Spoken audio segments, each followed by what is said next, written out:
Across the UK, online and on DAB. A radio star is born. You're going to love Talk Radio.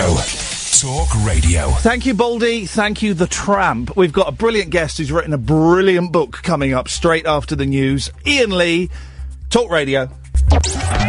Late night, Iain Lee on Talk Radio. We have ways of making you talk. Just hang on a minute. I've just totally not got the, hang on, bear with me. Just not ready, guys. Sorry, just not ready. There we go. Now we go.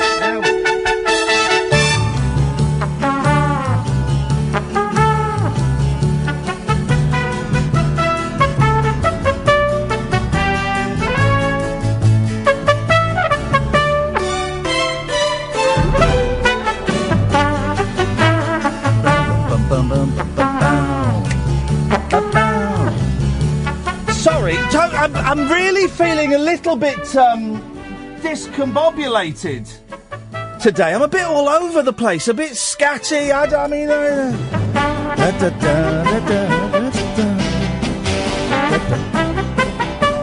You know, I'm playing this because there is a strong chance at some point in the foreseeable future, Herb Alpert is coming on the show. I mean, it really... And when he comes on, I'm just going to play this on a loop and sing it to him until he hangs up. That's all we're going to do when Herb comes on. That's all we're going to do. Bum, bum, bum, bum, bum, bum. Da, da, da, da, da, da. I'm in an odd mood tonight, so I don't know where we're going to go or what's going to happen. We'll have Rick Wakeman later on.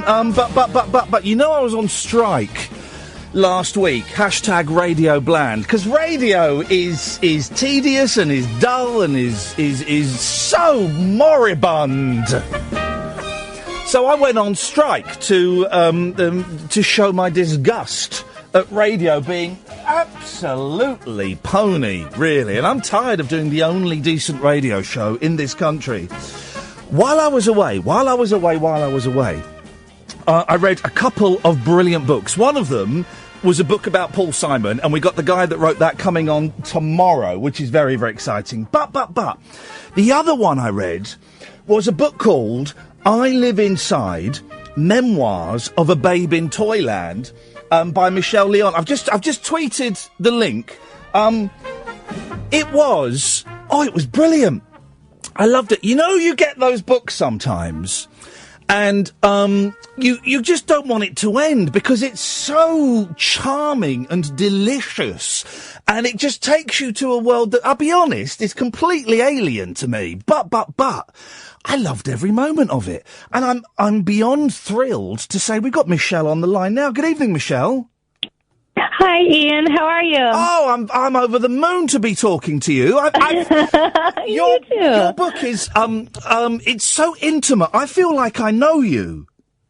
Oh, well, thanks. I feel like I'm getting to know you a little too. Uh-oh. I love Herb Alpert. Yeah, oh man, well hopefully he's coming on. Can you believe it? Herb Alpert coming on. That's something. Your book, I Live Inside, Memoirs of a Babe in Toyland. Why did you decide to write it? I've told this story a lot. I don't know how to say it in more unique ways, but I really did not want to write about the band. I was working on my master's degree in creative writing and writing about all kind of other things. And it's just everybody wants to know what it's like to be in a band. And it's not really what they think it is, you know what I mean? Well, everyone thinks that being in a band, even like, you know, a moderately successful band, that it's glamorous and there's cocaine parties and there are record sites. And actually, it sounds really grim. No, it has all, just like all realms of humanity, it has the whole scope of emotions. Is it true that the band was nearly called Swamp Pussy, but you said no because you were too embarrassed to say that band name to your mum? Yes, that's true. I'm not ashamed to admit that. Don't you think there'd be a whole different sense of history if everybody all these years had to say swamp pussy all the time? I think it would be a very, very different a different world. But it's funny, isn't it? Because I knew a little bit about your group before I read this, but not massive if I'm completely honest. But I've been watching loads of videos on YouTube and live stuff, and the three of you were so Geez, you're just so bloody loud. Yeah, I mean, which is wonderful. But if I struggle to find you blanching at the name of a band, but you were I mean, it's a brilliant sound, isn't it? The sound that the three of you make, it's incredible. Yes, I think so too, and I think really unique. It wasn't. There is definitely things that you have as influences, but I think that we created this whole unique thing that hadn't really been done before. What was interesting as well, I mean, you were kind of busy in the late 80s, early to mid-90s. And even in the 90s, pretty much every interview was, so what's it like being girls in a band? That must have been incredibly frustrating. Yeah, it's pretty annoying. And also, I think we didn't have this whole perspective of, we want to make our mark on feminism, or, we just thought we're just a regular band. Yeah. So shut it. And it is... Has it changed now? I'm an old man, so I don't know what's going on in the music world. But has it changed for women? Do women in bands still get the gosh? It's a chick with a guitar. That's really old. Or have we gone past that now? Oh, no, I think it's just the same. Really? I think we're maybe even going a little backwards lately. Geez. That's lousy. Yeah. I know, right? It is lousy, because you kind of just think, whatever, who cares what you got between your legs? If you rock, you rock, Michelle. That's all that matters. Right. You can have a swamp pussy or whatever. Whatever you got. Whatever you got. The book is really intimate, and you do go into a lot of details about the kind of drug use that was going on around you. And you do reveal quite a few intimate things. Did you take stuff out, and did you question how honest and open you wanted to be? Yes, and yes. Yeah. There were things, I let Lori and Kat, my bandmates, read early drafts, and, there were some things that weren't explicitly, said that were okay, that I felt were a little too much of an invasion of Kat's privacy in particular. And so kind of at the very last minute, I'm like, I can't do that unless she says it's okay. Yeah, yeah. And what? So more kind of imply things, and, there's a lot that can be said by not saying it all explicitly. And that is kind of what, when you're around people who are drug users, it is kind of secret, and they're kind of weird. And if you're not in that world, it's kind of a weird secret world. And so in a way, just kind of describing those little hints and things you see was kind of the most accurate way. Oh, the people, listen, I've been around people using hard drugs, and they are communicating on an almost psychic level, aren't they? There's a weird vibe. If you're in a room with someone who's got coke or heroin on them, there is a weird vibe in that room. Yeah, and it's just a whole, different world than I was part of. And just being a kid, I was 18 when I started playing with them, so it was just kind of fascinating, and you kind of imagine it as this glamorous big thing, but it really is kind of sad and tragic. Oh yeah, there is a thing for a lot of young people. I remember thinking the same. I remember thinking what you'd read about these people having big cocaine parties. You think, God, that sounds glamorous. And and drugs can be fun for a bit, but cocaine and heroin in particular, man alive, it is tragic is the word. As you see people just disappearing into this thing that consumes them. It's horrible. It is. Addiction is just horrific. So, yeah, that's the part that you don't really hear in the rock stories so much. You also, you're really honest as well about a partner of yours who dies in horrific circumstances, and it's just the saddest thing, and also the fact that the two of you were kind of growing apart as well when he was brutally murdered. And I hope you don't mind me talking about this, Michelle. If it's too intimate, then tell me to move on, and I will, because. No, it's okay. Okay, it was just. I mean, it's just such a sad story. Did you check with anybody about whether you should put? Was there ever any question about you putting that bit in the book? Oh no! I mean everything. I sent it to Joe's family, and they had read it before it came out, and it was just an important part of the story. But just to be as honest as possible, and to be like, in memory, you want to make people perfect, when they die, and just to acknowledge all those shades of a person that he was, and that our relationship was, and that there was good things and bad things and hard times and the best times, and just to make it as real as possible. It was such a human moment. I mean, the whole book is very human, but it just broke my heart reading that, and about how he was murdered he'd popped out to the shops or something, hadn't he? Yeah, he went to the store. He got robbed coming home from the grocery store to get a movie and some food. What's that music you're listening to in the background? That's very nice. Oh no, that's me. That's me. Oh, it's me. That's what I thought. I thought she's got. She's playing some classical music. It's me. It's a classical version of Pet Sounds I've got going on the back of my computer. I do apologise, Michelle. How unprofessional of me, for crying out loud. That's awful. You can hear Curious George. My son's watching Curious George. Oh, is he? How old's your son? He's 2. Oh wow. He just turned 2. Fun. I know. I had a baby in my mid-40s. Fun, a fun age. I've got 2 boys who are 7 and 5, and here's the thing. I bought they're kind of getting into music, and I'm giving them as many options as possible.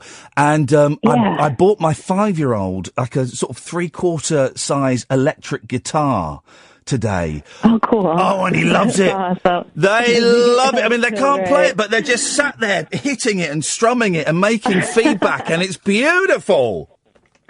I know. It's so wonderful when you see kids like discovering all this new stuff. Yeah. They're just like made to make noise. Yeah. Oh no, exactly. And my eldest who's 7, said, "Daddy, can I go and play on the guitar?" And I said, "Son, you never have to ask me that question. Just go, do it, pick it up, hit it, do whatever you want, I know, those moments are so amazing. I was driving my son to his daycare. I teach during the day, and Black Sabbath came on the radio. And he started, like, shaking his little fist in his car seat. And I'm like, this is everything I ever dreamed of. Isn't it funny the way that we can sort of nudge? I'm a huge fan of the Monkees, Michelle, and I took my eldest to see the Monkees when he was 5. And, I mean, he was just blown away to go and to be his first ever concert, and it's singing all the songs that he knows. And it is great fun kind of programming as to what, playing lots of different music for them, isn't it? Yeah. Yeah, that's what I'm trying not to... I wanted to see where he naturally gravitates. Yeah. What he gravitates to. And we get in the car and he's like, song. Turn on the radio. I'll play. We'll talk about your book again in a second. I know that's what we're here for, but we play all kinds of stuff in the car. My wife kind of likes the sort of Beyonce type music, and I'm more like 60s pop. So I'm listening to the Zombies and the Beatles and the Monkees. And I'm all that stuff is like perfect for kids. Oh, it's all kind of stuff, sing along. Yeah. Oh, it's wonderful. And I'm really kind of trying to encourage them to say, look, this is what I like, but you don't have to like it. And if you don't like it, that's just as valid as if you did like it a lot. We don't have to like the same stuff.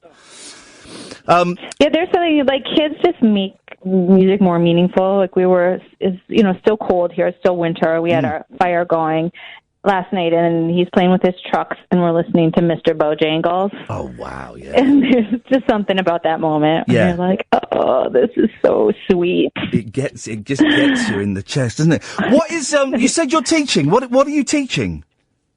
I'm a special ed teacher. Right. So I have a license in autism spectrum disorders. Yeah. And I work mostly individually with kids and do their academics with them. Yeah. And how's that going? Have you been doing that for a while? Yeah, this is my 3rd year teaching. Right. So not that long. Okay.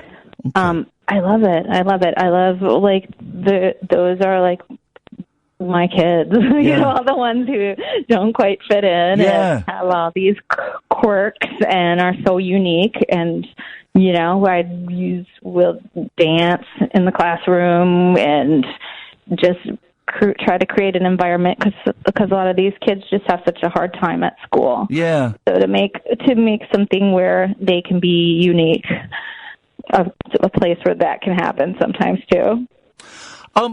What's your relationship like with the rest of the band these days? It's good. I talk to Lori a lot. Kat, we have a good relationship. I don't hear from her much. She kind of goes underground for a while, and then she pops up, but we'll text and see each other now and then. But Lori and I, we do regular stuff. You know, we go to lunch and take the kid to the zoo, that kind of stuff. And do you miss it? I got a real sense when you left the band and the other two carried on and replaced you. I got a real sense of just relief from you, that you were kind of out of that madness. And you talk about you kind of go around the country and you end up working in a florist and setting up your own florist. And it seemed, this is how I interpret it, so tell me if I'm wrong, that it was a relief to get out of that madness and become normal, you know, and do a normal life. Yeah, that was true, because, you know, for as young as I started playing with them, you know, I was still just finished high school and then spent 5 years with them. So I didn't ever have normal life as an adult. So I kind of really glamorize that. Like, I just want to be home and have a garden and have a dog and you know, then come to realize that is exactly who I am. That's still what I want, you know? Yeah, I think as I get older, that's all I want. I was chasing the showbiz dream 15 years ago. Now I just want to sit at home and read and have the kids in the next room playing. That's it. That's all I want to do. And I'm very happy with that. I know, isn't that a relief? Yeah. To feel like that's enough, or that you're good enough doing that. You don't have to be like special or have all this attention on you. And also, like, for me, writing is a way that I can still be creative. Yeah. And it's quiet. It's like, you know, something you do in like a really quiet space, and that is just so much more who I am. Do you still have dreams, though? Like literal dreams when you're asleep, that you're about to walk on stage with the babes in Toyland? Yes, all the time. Yeah. I have. They're like my, you know, like when you forget to get dressed or you forget you have a test. Yeah. I dream like we had a reunion and I forgot to like practice any of the songs. And suddenly you're on stage with a bass guitar going, hi. Do you miss? I forgot to get an amp. Do you miss it at all, Michelle? I know you're saying you're content now, but are there moments when you're shopping in the supermarket or you're cleaning up, you know, the dog's mess in the garden? Are there moments you go, God damn it, I used to be a rock star and I want to do it again? Yeah. I mean, I always missed it. There's definitely, I love playing live. It's so fun. It's like the funnest thing, you know. But it's all the rest of the stuff that was challenging for me. You know, I think that's comes from being more introverted. There's other people who absolutely love it and cannot even imagine like someone complaining about it, and that's great too, you know.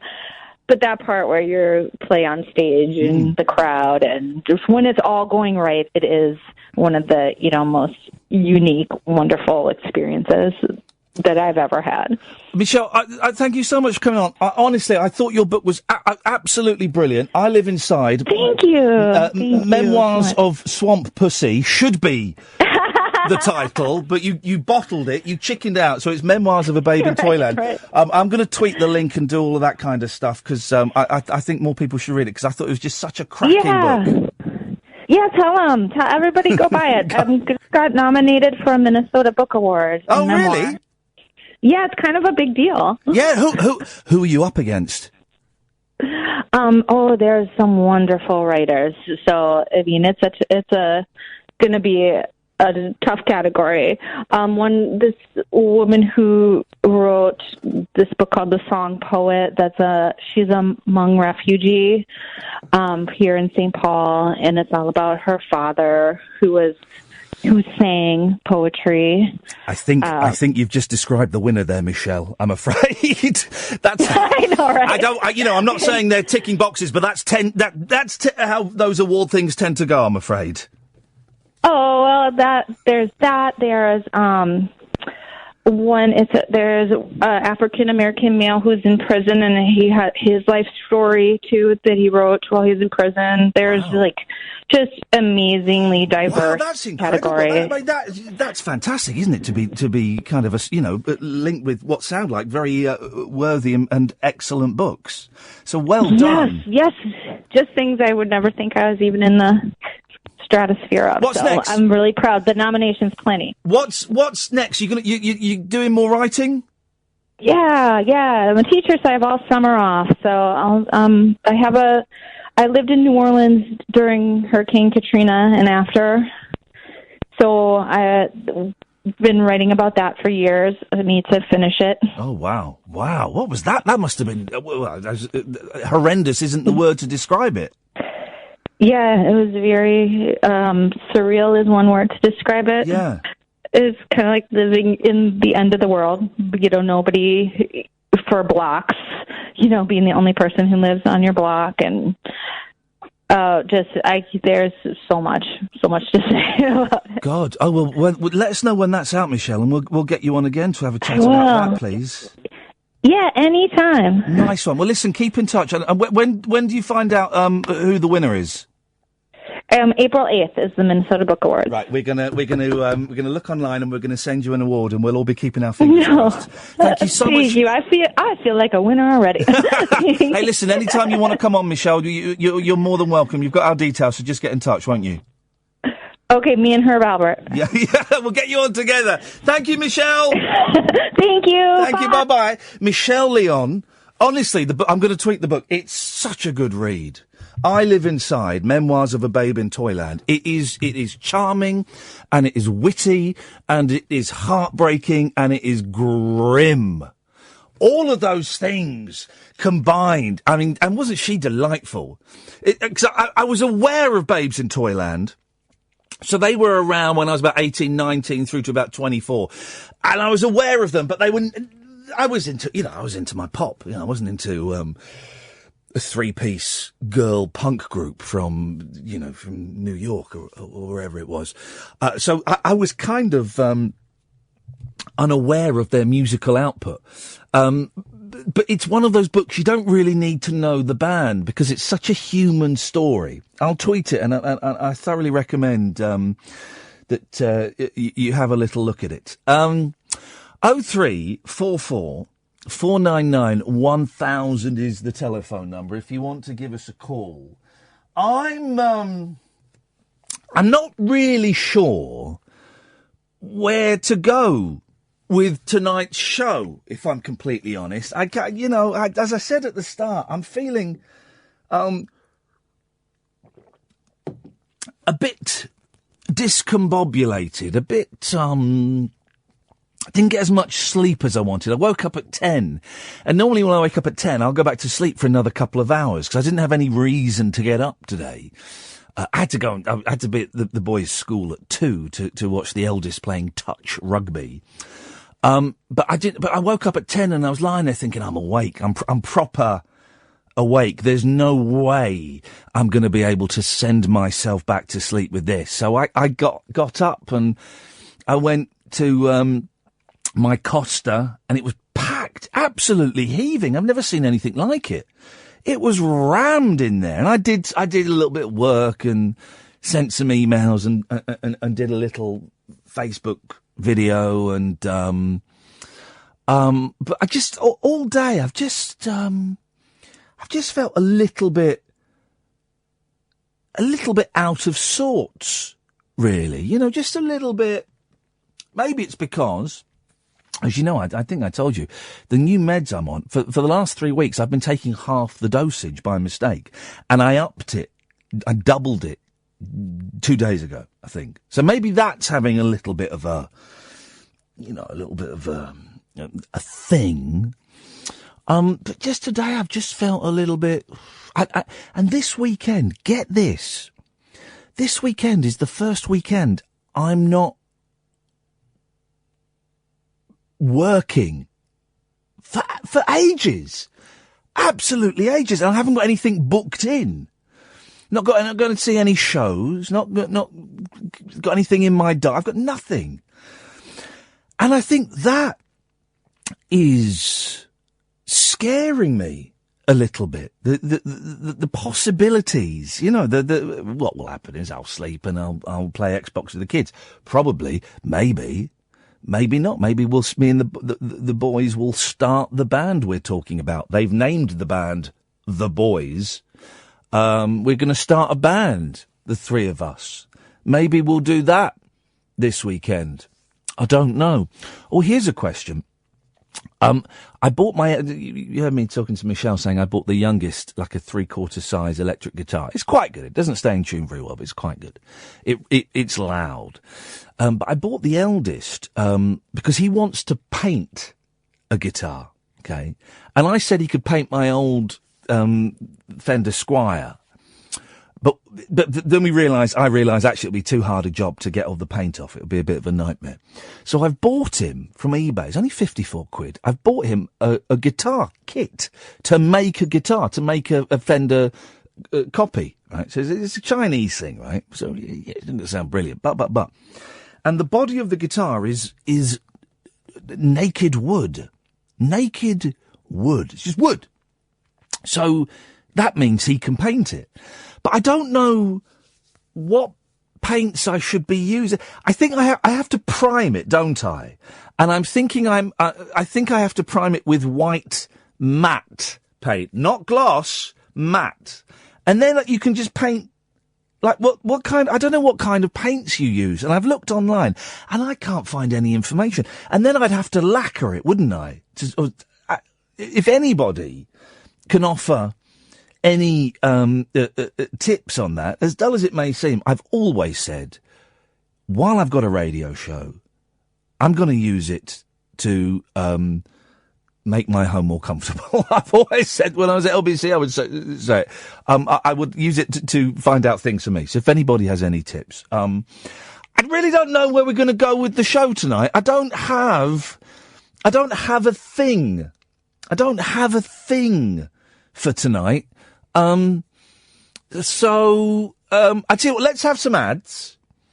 I'll tweet the link to Michelle's book, and we'll see what happens. Does that sound all right? We'll just see what happens. We know we're going to have Rick Wakeman at about 12:20. Okay, we know that. So we've got about 2 hours, just under 2 hours to fill.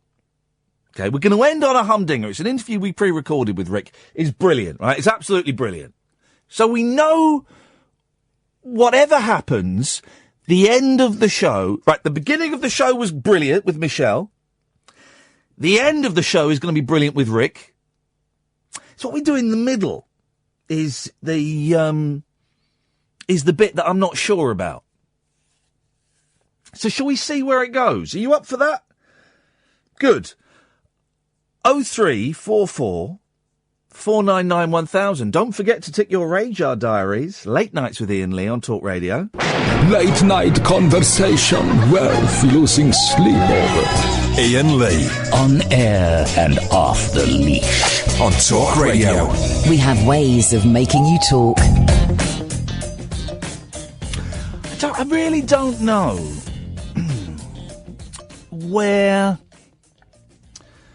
very rarely do I know where to take the show. I don't even know which direction to point the car in with this. I don't.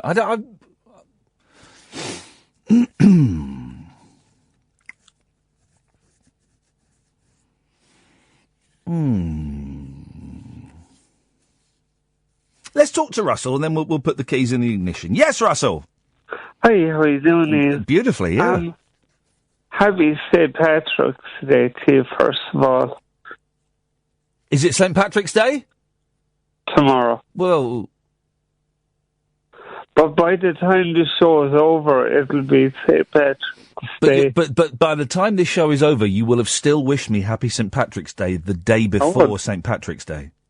See, I'm getting ready. How are you getting ready? Are you getting a big, giant Guinness hat to put on? No, I'll be drinking Guinness. Okay. Anywho, I called in to ask you, would it be wise to go back on the radio after having such bullying going on from the presenters on the radio?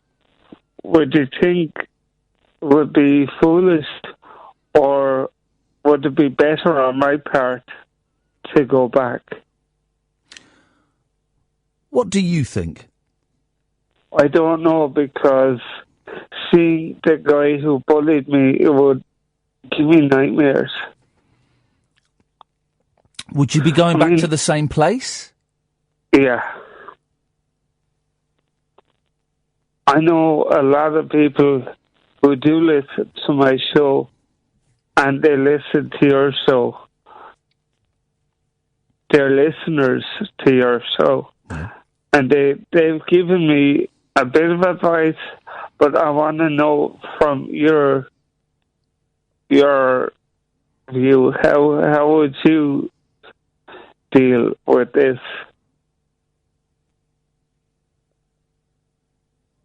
You want me to tell you what to do? Yeah, you're a top DJ. You're one of the best. I'm not a DJ. I've seen. I'm not going to tell you what to do. I just want to know, would it be wise to go back? I'm not going to answer that question.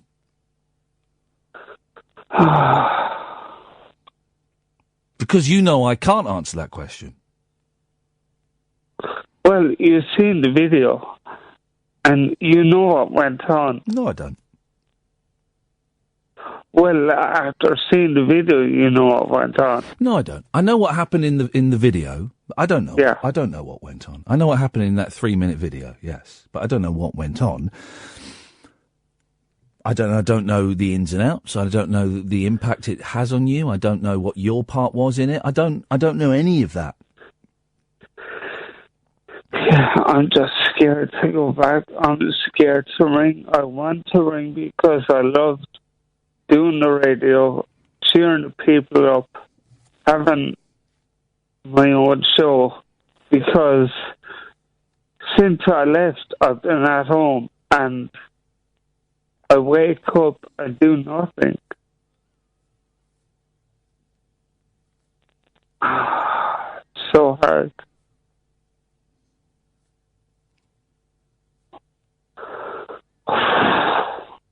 I'm sorry. I thought you would be able to give me advice. Having gone through the same thing at your old job. No. I didn't go through this. I went through a very different thing. Okay. But you're the only person that can make that decision. So I'm not going to tell you what to do. I'm afraid I'll make the wrong decision. Oh well, but then and you're afraid you'll give me the wrong. No, not at all. I'm not afraid I'll give you the wrong advice at all.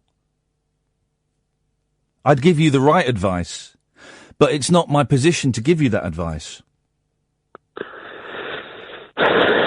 Yeah, I understand.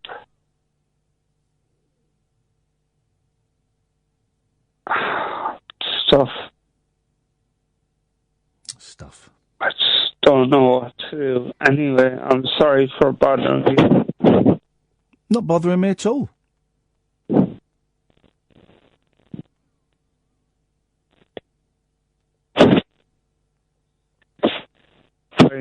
Bye, guys. Okay, Russ. There's a weird vibe going on, isn't there? There was definitely a weird vibe last night. Right? Definitely. If you missed last night's show, get the podcast, go and listen again on the Talk Radio website. Something's happening. Something is happening. And I don't know what it is. You can feel it too, can't you? You can feel it. You can feel it. Something is shifting, is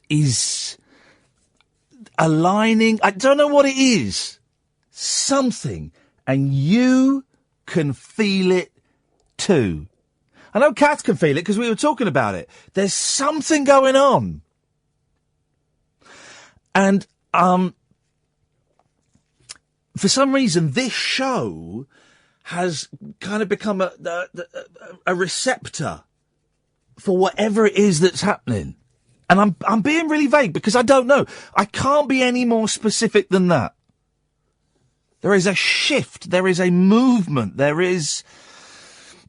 You know when I take my boys to this place called the Lookout Centre in Bracknell, and it's brilliant, right? It's not far from us, and I paid for membership, so we get them for free, and it's loads of experiments, okay? And there's about 300 experiments. We've done them all, and there's one experiment where there's like a radio, but you can't, and there's a little nodule on top of the radio, and you can't hear the radio, okay? You can't hear it. And what you do is you get a plastic beaker and you put it on the nodule and it amplifies the radio. So suddenly you can hear the radio. You take that off. Then you get a bigger plastic thing and it amplifies it louder. And then the final thing is you put a bucket on it and the nodule vibrates and it turns the vibrations into sound. Okay, that's what the experiment is. Vibrations you can't hear until you've got an amplifier. And this show is like the bucket on the nodule of the universe. Okay, you can't hear this stuff normally. Okay, you can't hear it normally. You can't hear it. But we get this show, The Bucket, and we put it on that nodule, and it amplifies it. And boy, oh boy, wasn't it amplifying it yesterday. And I've got a feeling we're going to have that for the rest of the week, tonight and tomorrow. And maybe that's why I'm feeling discombobulated. It's the only word that fits. It's the only word that fits. When we came in, normally when I come in, I'll go through the papers and I'll pick a load of stories just to have as a standby. Okay, in case I have a brain freeze or we run out of callers or I've just not got anything to say. And I'll go, oh, look at this story from page 12 of the Mirror. And tonight, Cass said, I've got the paper. So, do you know what? I don't think I'm going to need them tonight. I don't need that. I don't need that because something is happening. Something. And it might sound vague and it might sound airy-fairy, but I know that you can feel it too. I know you can. I know you can. If you're sensitive to the environment around you, you're picking up on it. It's what we would say, me and my friends, it's a weird vibe, man. It's a weird vibe. With that in mind, I give you the phone number and I invite you to do with it as you see fit. 0344 499 1000. Don't forget to tick your radar diaries. Late Nights with Iain Lee on Talk Radio. Late night conversation worth losing sleep over. Iain Lee. On air and off the leash. On Talk Radio. We have ways of making you talk.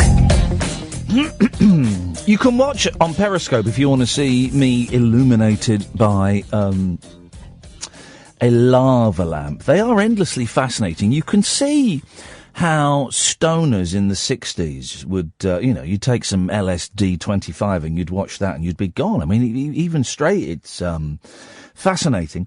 The start of the show was great. We had Michelle Leon on, if you missed it. The end of the show's going to be great. It's a pre-recorded interview with Rick Wakeman. It's what we do in between those two bits that I don't quite know. I don't quite know what we're going to fill it with, but I don't think it's up to me to fill it because something is occurring. I can't be any more specific. There is a strange vibe, and I felt it sort of yesterday evening going into the show yesterday. It's been very, very strong today. Very strong. I don't know if it's good. I don't know if it's bad. I don't know if it means anything or if it means nothing. Let's go to Angela. Evening, Angela. Evening, Ian. How are you? Yeah. I know what you mean. Do you know when I told you a few weeks ago about what happened to me that time? I've been feeling the same as you for the last few weeks.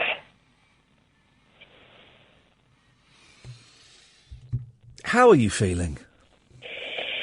I have been a bit poorly, but you know that episode I had. I don't remember because I don't remember what I did 2 days ago. So yes, I know what the feeling. Well, I ended up outside my door in tears, and I told my nurse next door. So I went to the doctor's and I had a kidney infection and a high fever. Oh, Struth. So I told my doctor what happened, and he said that's natural when you have a high fever and the temperature was quite high. And I've been quite poorly, but since that day, I've been feeling a bit like you. I've been falling asleep a lot. I haven't been falling asleep. If anything, I've been more alert. It might be a diabetic change in me, though. I've had some blood testing. Yeah, no, the change I'm talking about is more universal than diabetes. Yeah, I have been feeling that way before my diabetes problem. I've been telling you for the last few weeks. And I told my partner, and I said, it just feels weird, there's something not right. And I told my mum about it as well. And my dad, I just burst into tears on my dad's shoulder last night. I'm sorry to hear that. It's just a weird, Ian, and just burst into tears on my dad's shoulder. Actually, I'm not sorry to hear that. I'm really pleased to hear that. I'm pleased to hear that, because I would love to burst into tears on my dad's shoulder, but he ain't here, and I never did. So I'm pleased that you felt you were able to do that on your dad's shoulder. That's a beautiful thing. So no, I'm not sorry to hear that. I'm really pleased to hear that you were able to do that. Well done. My dad said it's not me. He said to my mum, that's not Angela. She's normally quite strong, but it's just a feeling I've been having. Then I burst into tears and I stood on my mum's shoulder. Shoulders seem to be a trigger for you, don't they? Yeah, because we're quite close, me, my mum and dad. I'd avoid shoulders if I were you. Maybe it's shoulders that are doing it. Sorry. Nope. There we go. But what do you think? Do you think there's something going on? Have you been listening to the last 20 minutes? Yeah.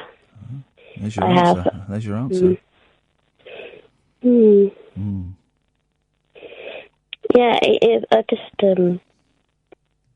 even though I'm quite rational, and I thought, said to my partner, there's something strange going on here. Angela, thank you for your call. Mark? Is it me? Hello? Hello, can you hear me?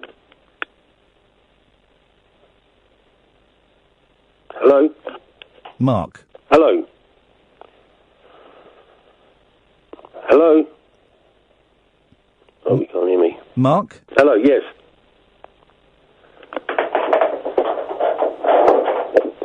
Hello. Mark. Yes, hello.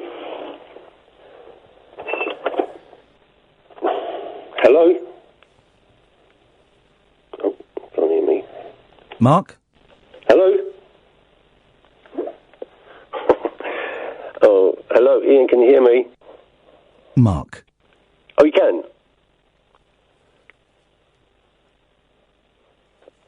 No, you can't hear me. Mark? Hello? Ian, can you hear me? You can't hear me. Mark.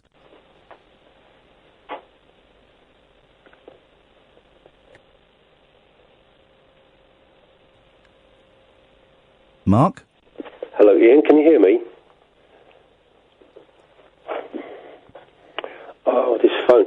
Hello? Mark. Hello?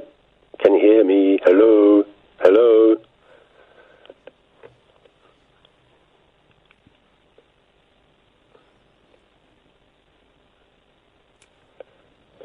Hello? Mark. Ian, can you hear me? This is now driving me nuts that I think I'm talking to myself, or am I talking to you, or am I talking to the universe? What's going on? Can you hear me?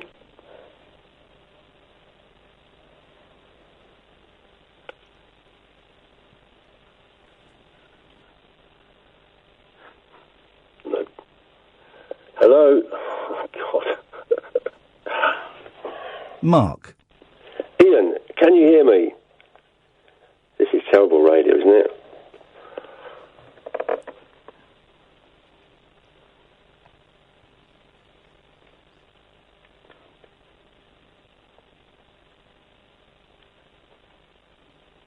Mark. Ian, can you hear me? Oh, you can't hear me.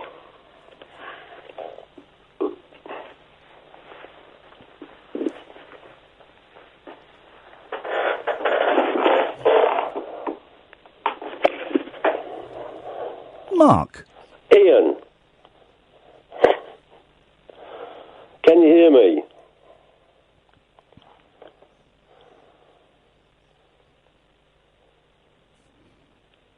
No, you can't hear me. Mark.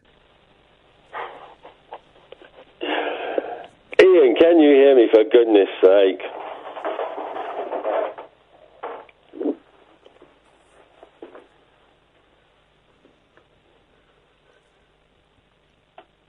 Mark.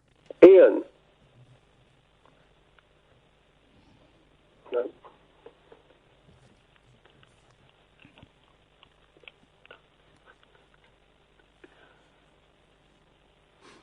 Mark. Ian, are you still there?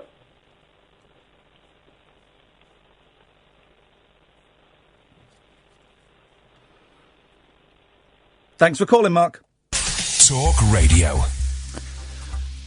I'll give you the phone number. If you want to use it, you'd be very welcome. So I'm eating a cough sweep. 0344 499 1000. Late Nights with Iain Lee on Talk Radio. Late Night, Iain Lee on Talk Radio. We have ways of making you talk.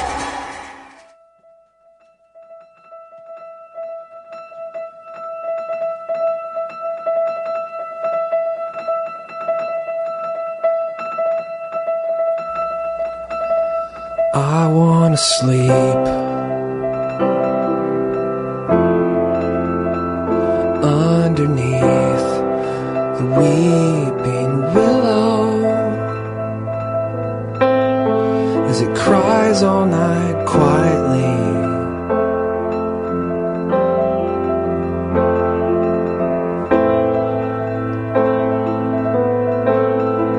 It's tears all around me.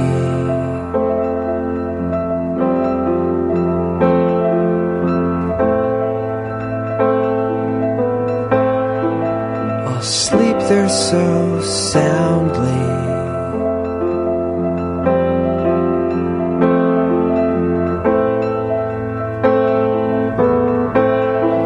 Until I'm allowed finally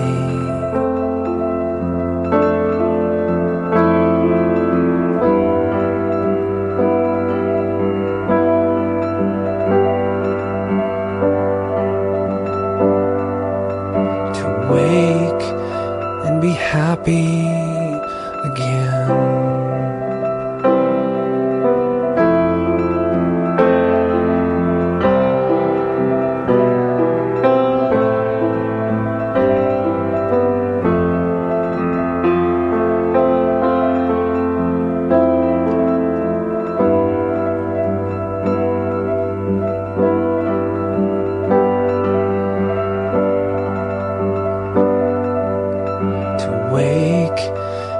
Be happy again.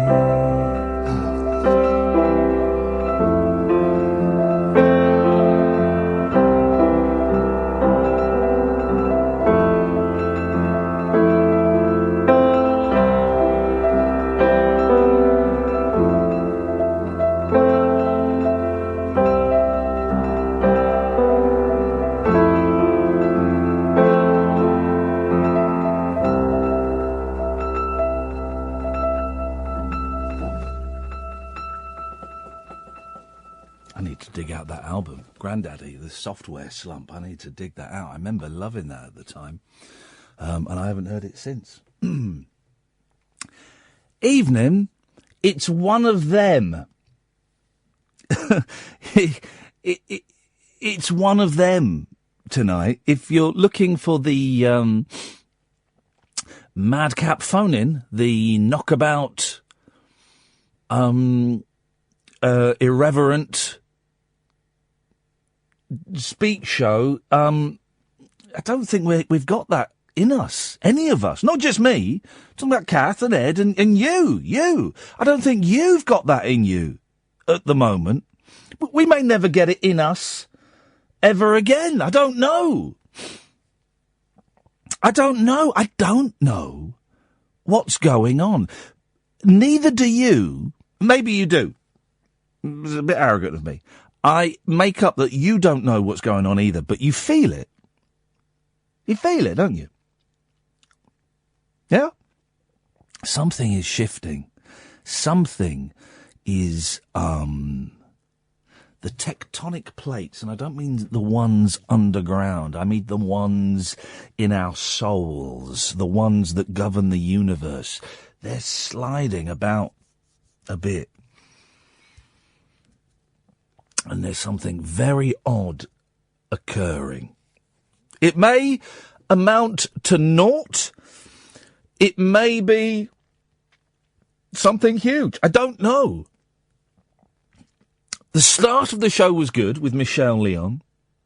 The end of the show will be good. I know it's good because we recorded it. It's a pre-recorded interview with Rick Wakeman. It's brilliant. We spent the first 10 minutes talking about Close to the Edge, so something for the kids. It's just what we do in the next hour and 20 minutes. It's just, where do we go with it? I don't know. I don't know where we go with it in the next hour and 20 minutes. So, I'm not sure what to do. So I'm going to sit here and give out the phone number, 0344 499 1000. And if you call in, then beautiful, we can kind of talk about these things. And if you don't, beautiful, we won't talk about these things. Howard's on the line. Evening, Howard. Good evening, Ian. How are you? Very good. Well, listen, no, I was just driving home, just picked my daughter up from Air Training Corps. My ears pricked up when I heard you talking about your lad's guitar. Yes. And painting a Squire guitar. It's a Fender copy. It's a Chinese copy, but yeah. Hang on, Ian.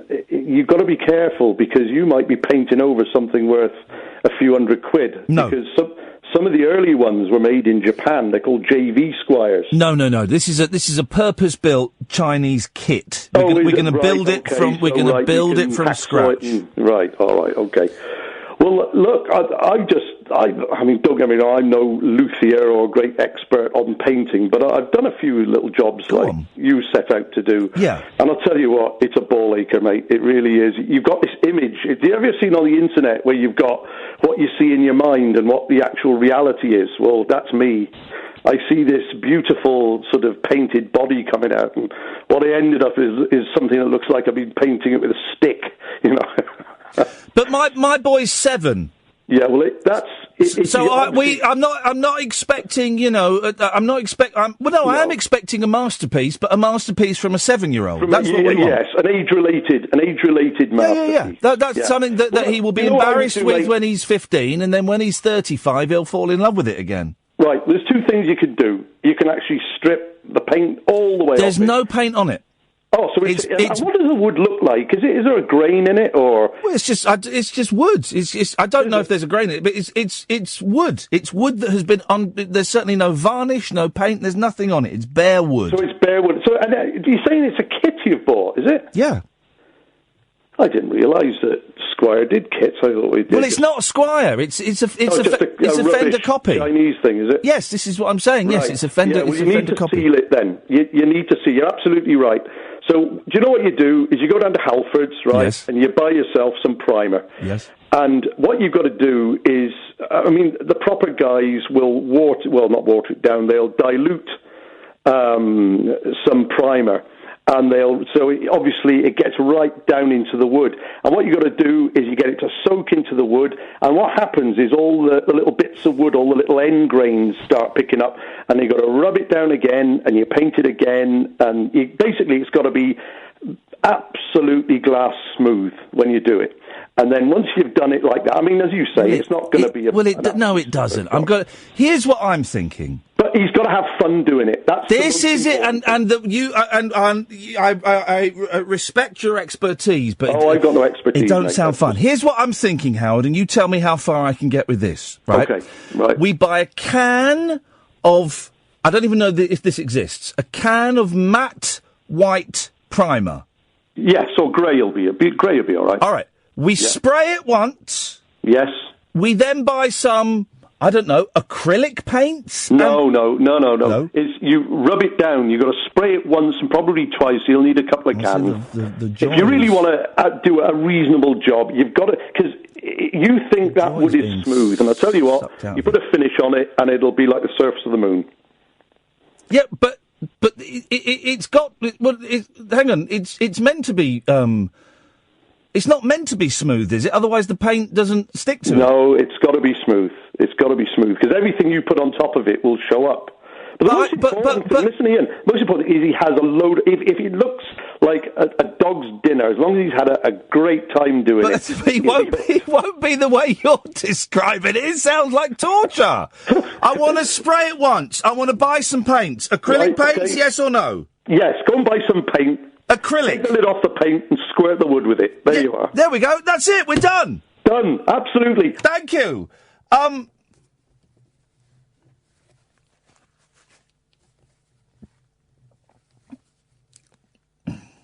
Oh, I forgot to. How do I finish it? Do I lacquer it, polish it, but not polish it, but varnish it? I don't know what we do. But. I'm not expecting, a masterpiece. I'm expecting a cheap Chinese Fender copy that will sound probably a bit rubbish once we put it together, but will be amplified, that will look like it's been painted by a 7-year-old. That's the look I'm going for. I'm not painting it. I'll do the primer. I'll spray the primer on. But I'm not painting it. He's going to paint it.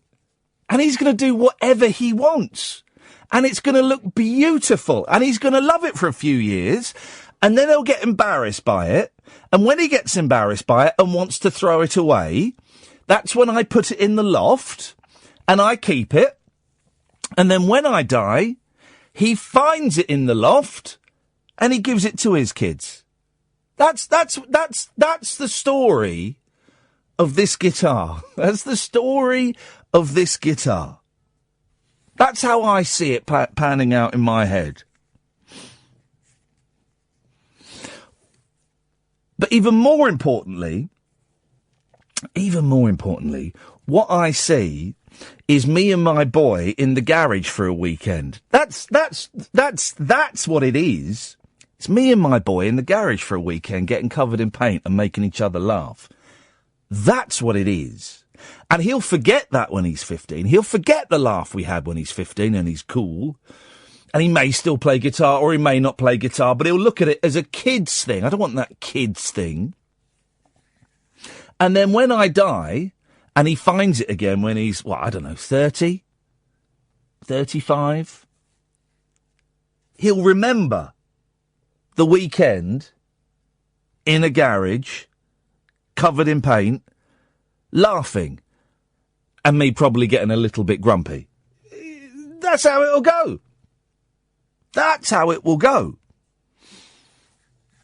So, yeah, we're painting and building a guitar at that level, but underneath it, I'm making memories. That's what I'm doing.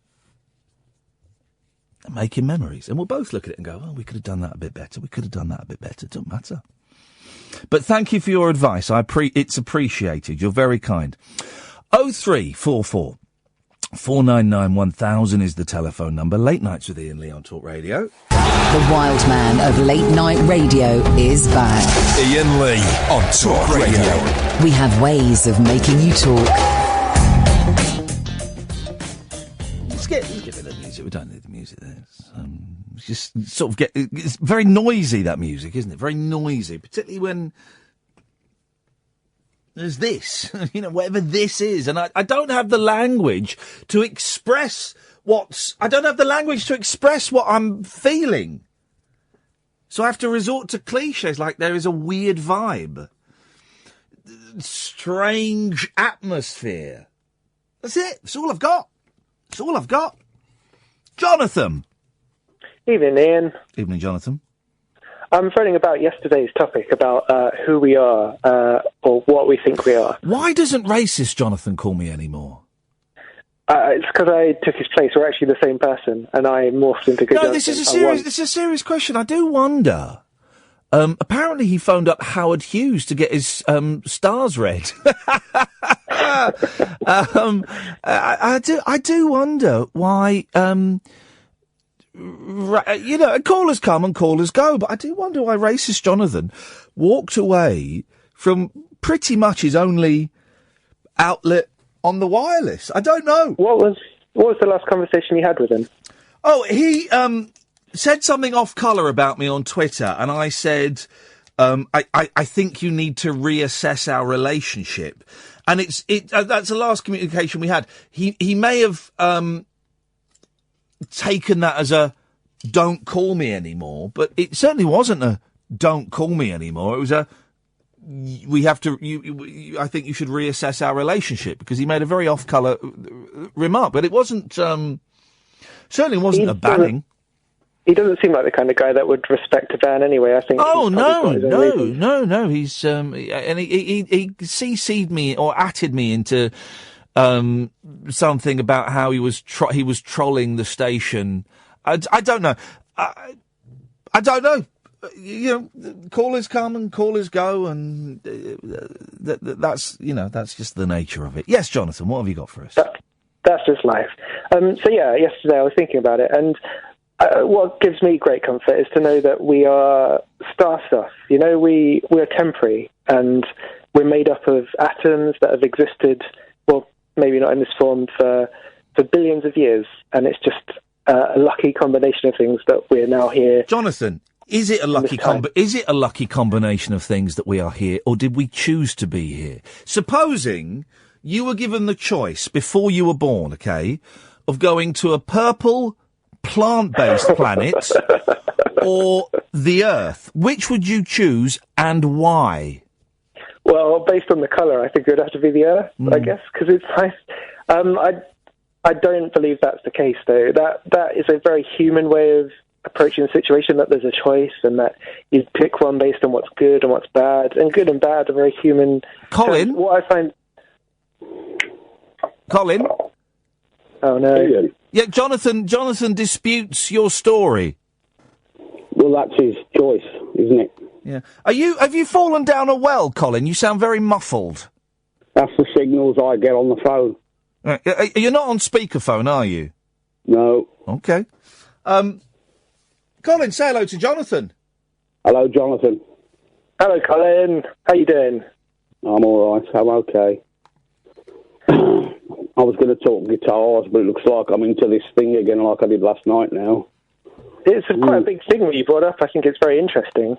Yeah, and I was just saying to Ian that I find it very comforting that we're sort of made up of these random elements, and long after this planet is gone, we'll sort of return to that. And it's a sort of comforting feeling to know that this isn't the end, the be-all and end-all, and there's no sort of greater...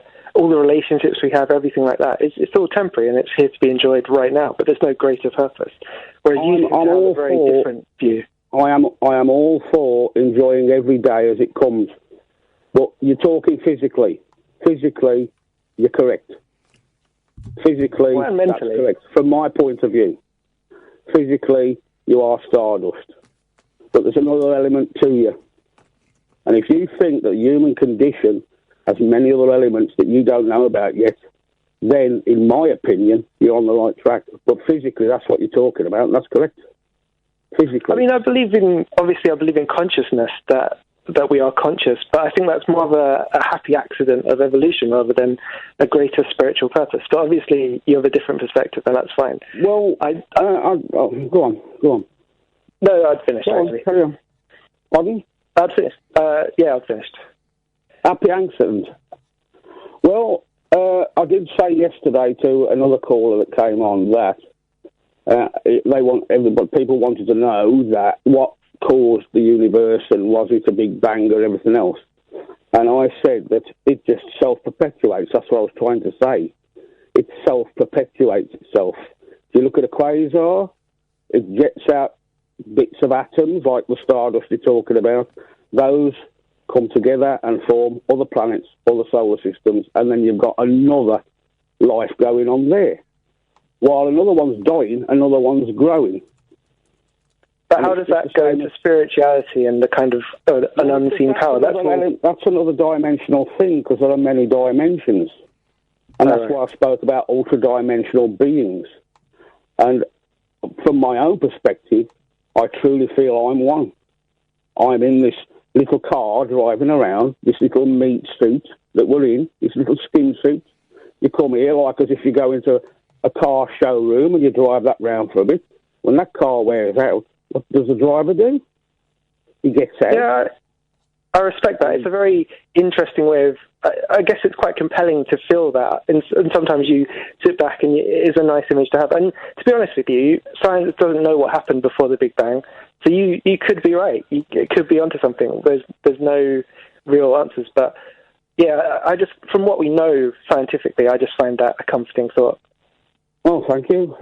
Well, just, like I've said yesterday, as time goes on, if Ian wants me to keep coming, I'll come on periodically and we'll go through it. Colin, I'm happy for that. Colin, and I'm genuinely glad you found this show. You're welcome anytime you want. As everybody's welcome. The only person that's banned is someone who pretended that they committed suicide, and a lunatic, shamed former radio presenter who is obsessed with me, and I just think it's unhealthy for both of us. But everyone else is welcome. Colin, I don't know if you've heard me talk this evening about there being a very strange vibe going on, not just in this show. I'm speaking, cosmically, universally, spiritually. Have you picked up on this strange vibe? I have done. I've told you yesterday. I've felt this for years and years. I felt it coming, and I can, like I've said, I don't really want to bang on like I did last night, because I think that was a bit heavy for a first show. For a first date, Colin, it was perhaps a little bit heavy, yes. Yes, so that's what I felt, but you took it into the way of hallucinogenics and things, and I thought that was getting a bit heavy now, but, that's out now, that's there, and I don't hallucinate. I can promise you that. But I can switch on a certain part of me, which is like the...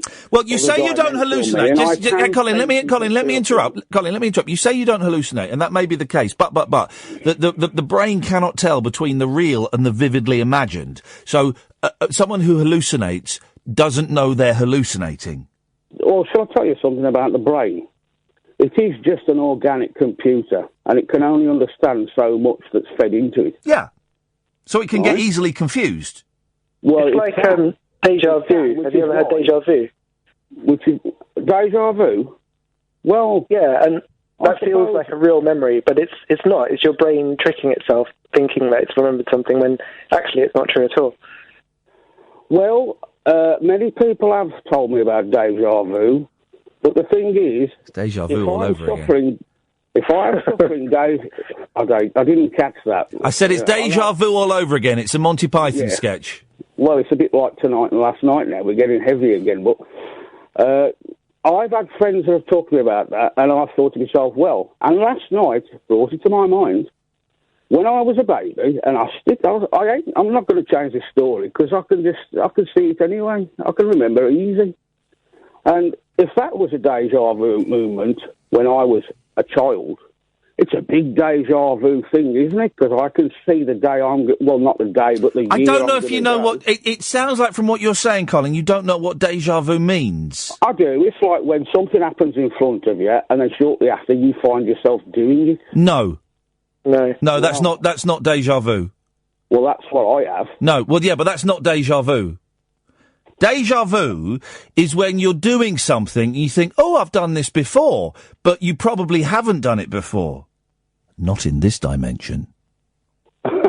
That's deja vu. Oh, I love the little sound effect. Go on. That was my voice. Thank you. Very good, very good. I can put a few voices on sometimes. It's just speaking closer to the microphone and softer. It's just a technique I employ as a broadcaster. And then sometimes I sit back and I talk a bit louder. It's just... I see, I'm getting it now, yes. Yeah, it's talking. Yeah. Well, with deja vu... Which definition of deja vu, ours or yours? Well, mine is... Which is not deja vu. I'll see something that I'm about to do before I do it. That's a premonition. Yeah, there you go, that's what I have. Yeah, that's definitely not deja vu. Well, that's what I have. And sometimes I can stop myself doing that before I do it. Because you've... What? Sometimes I can stop myself doing that. Whatever you see yourself doing... Yes. Sometimes I could turn away and not do that. Yeah. I can avoid doing that action. Yeah. So it's like a future me telling me I've just done this and I've seen what it's just doing what we do, where when we're making decisions, we kind of look ahead a bit, see what the consequences of those decisions would be, and then either decide to act on those consequences and either do the act or not do the act. Or animals have this instinct. As a part of nature, they can sense things coming. Yes. And they'll get out of the way, like they can sense a storm before anything you know happens. But again, that's completely different. That's completely different from what you're saying.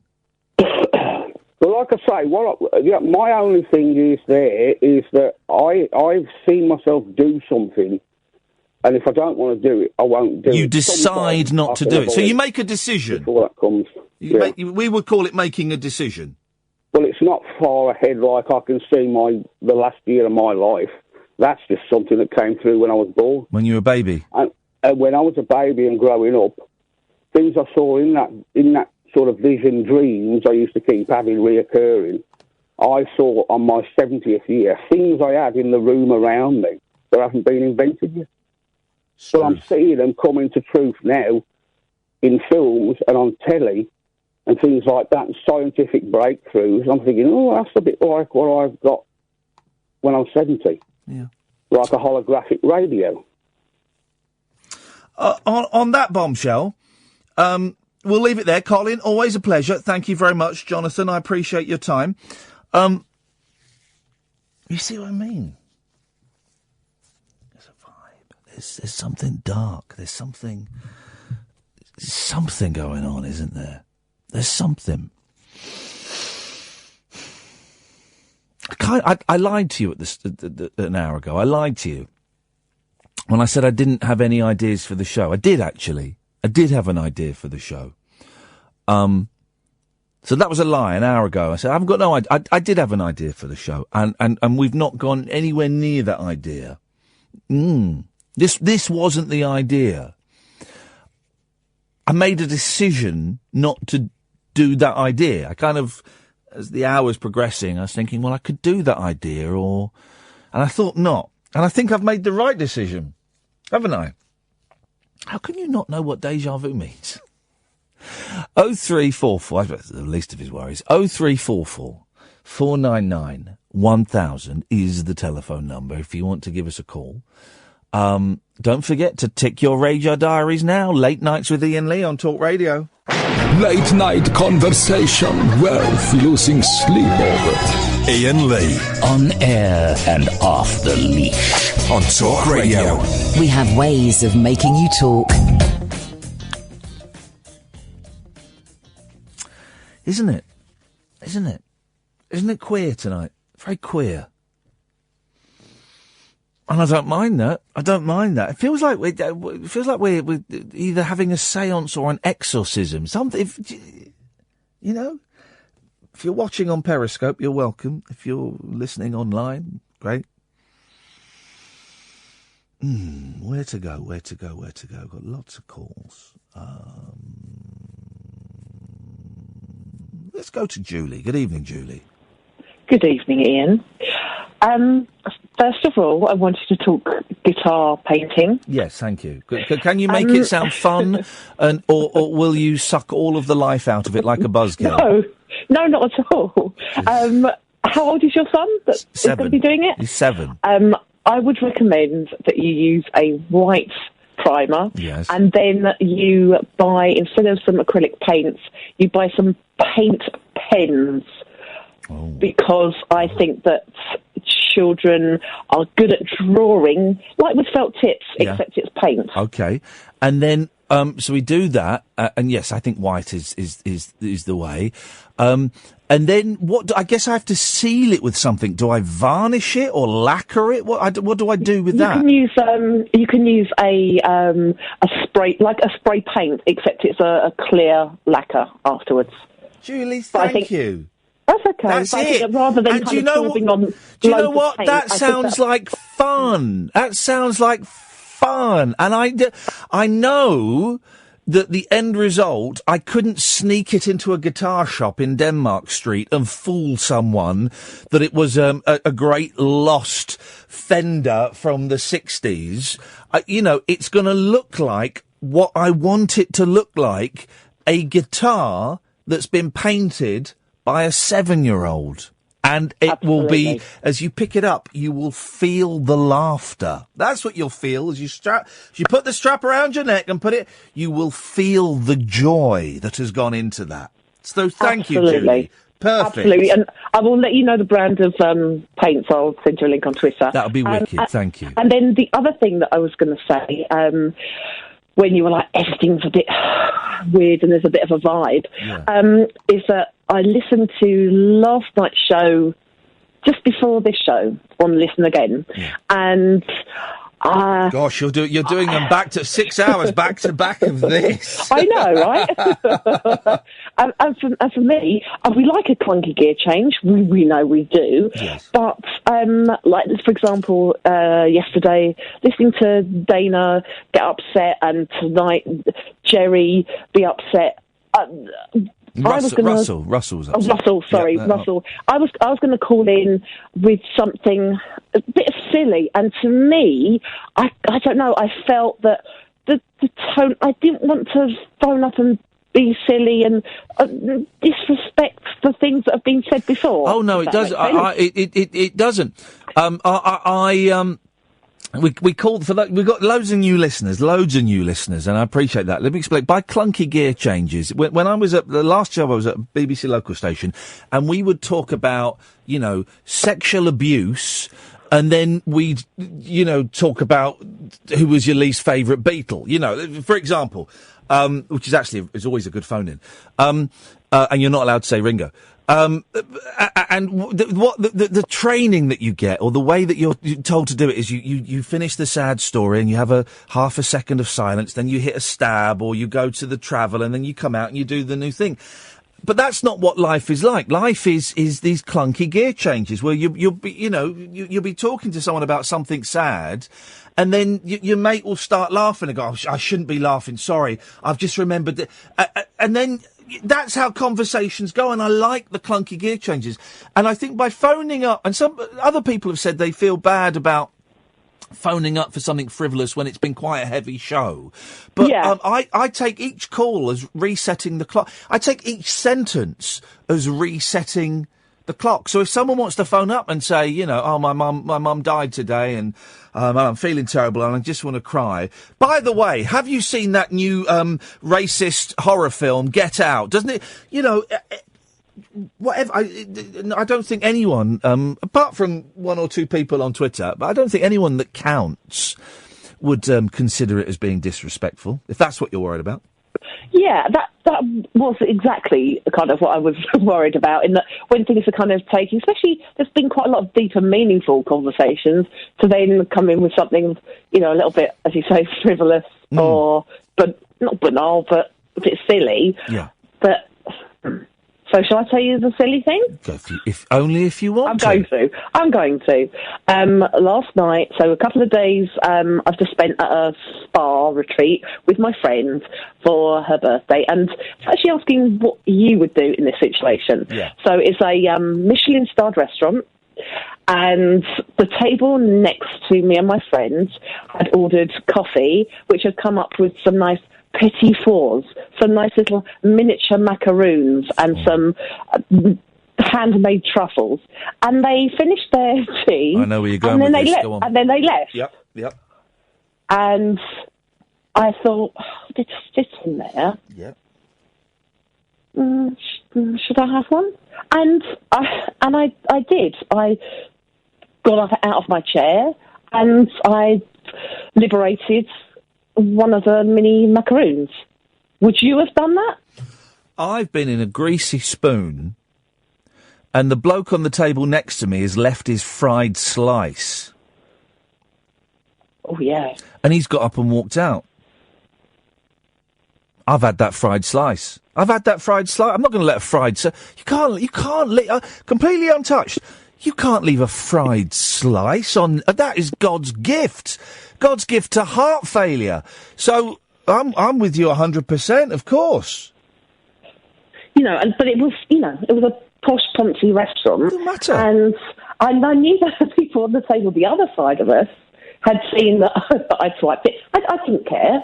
And then I was concerned that maybe the people were just having a break and would then come back, but they didn't.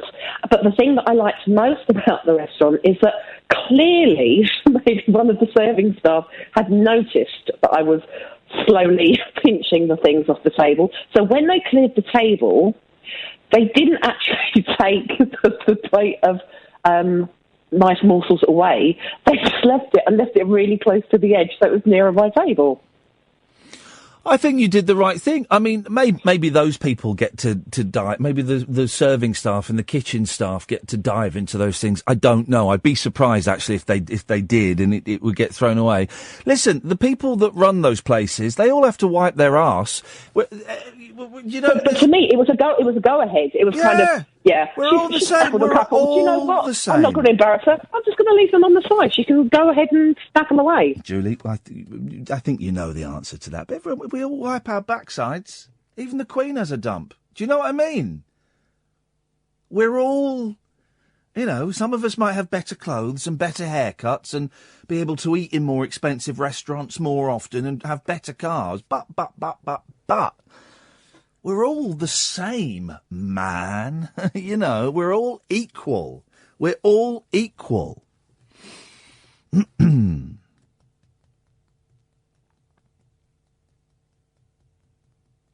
We're supposed to take a break now, but I don't really feel like taking a break now, so we're not going to take a break now. I'm supposed to hit one at 22, but it feels a bit false for me to go to a break now, just because I meant to. So I'm not going to. So instead I'm going to go to Peter. Hello, Peter.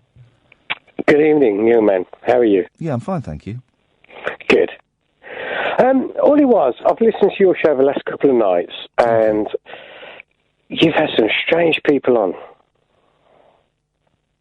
Not the last caller you've had. She was quite normal. But all these parallel dimensions and everything else that people have been talking about, remembering their birth and all sorts. Do you remember that? Yeah. Right. I think what it is a lot of people watch too many things on YouTube these days. And they get these ideas into their head and they go off onto their own parallel universe. Are you with me? So you're saying that everything is YouTube's fault? I don't think it helps, does it? Doesn't it help what? It helps me if I want to find clips of the Beach Boys in 1973. I totally understand that. If I want to watch music, I will go onto YouTube and all the rest of it. But there's a lot of stuff out there that people are watching and it's changing their mindset. So you're saying we shouldn't have access to information? No. Only information that you agree with? No, not the what I agree with, but I was the same. I'm a bit of a conspiracy theorist, and there's a few conspiracies that I agree with. And there are some that you disagree with? Well, I think at the same time you can brainwash your mind. Yeah. Where did you get your information about these conspiracy theories, the ones that you agree with? YouTube.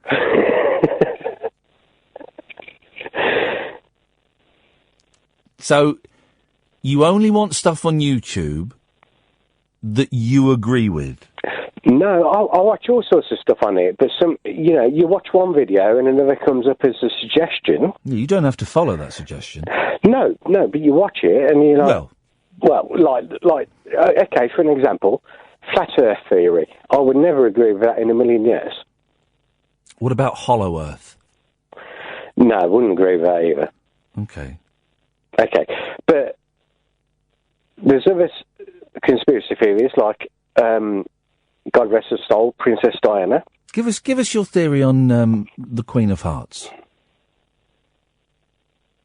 The Queen of Hearts?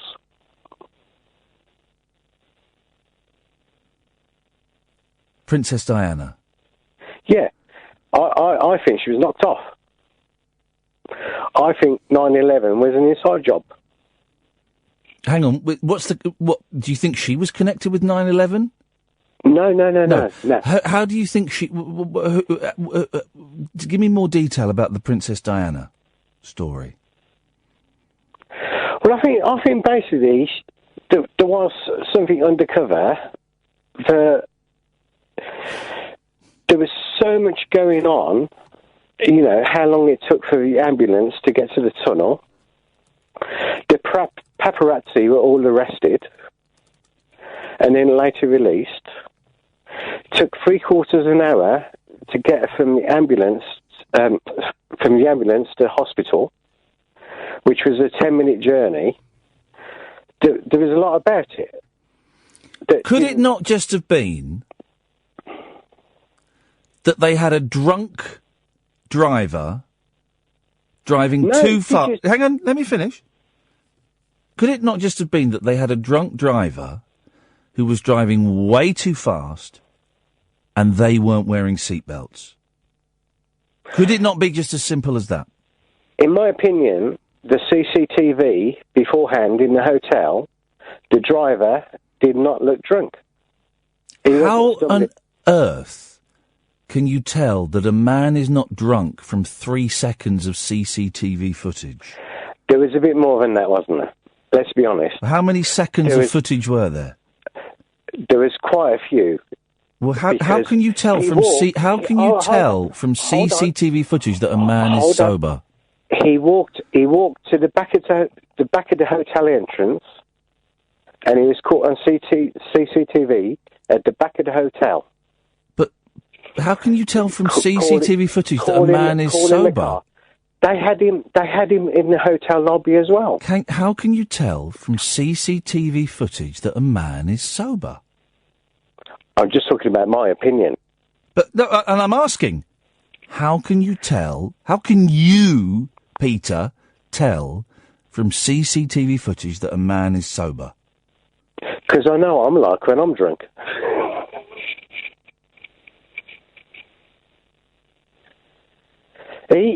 But that's not answering the question. That's a cute reply. How can you tell? No, but Peter, you're ignoring the question. Seriously, tell me, supposing I were to watch CCTV footage, what would I be looking out for to indicate that someone was unable to drive and control a car at high speeds because of alcohol? What would I be looking out for? Well, maybe it's stumbling around.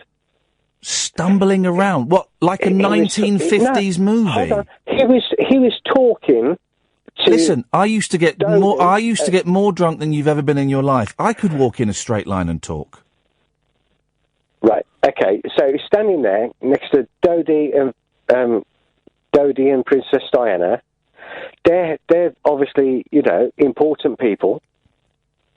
He's having conversations with them. But drunk people can have conversations. I speak to them quite regularly on this show. Yes, I can.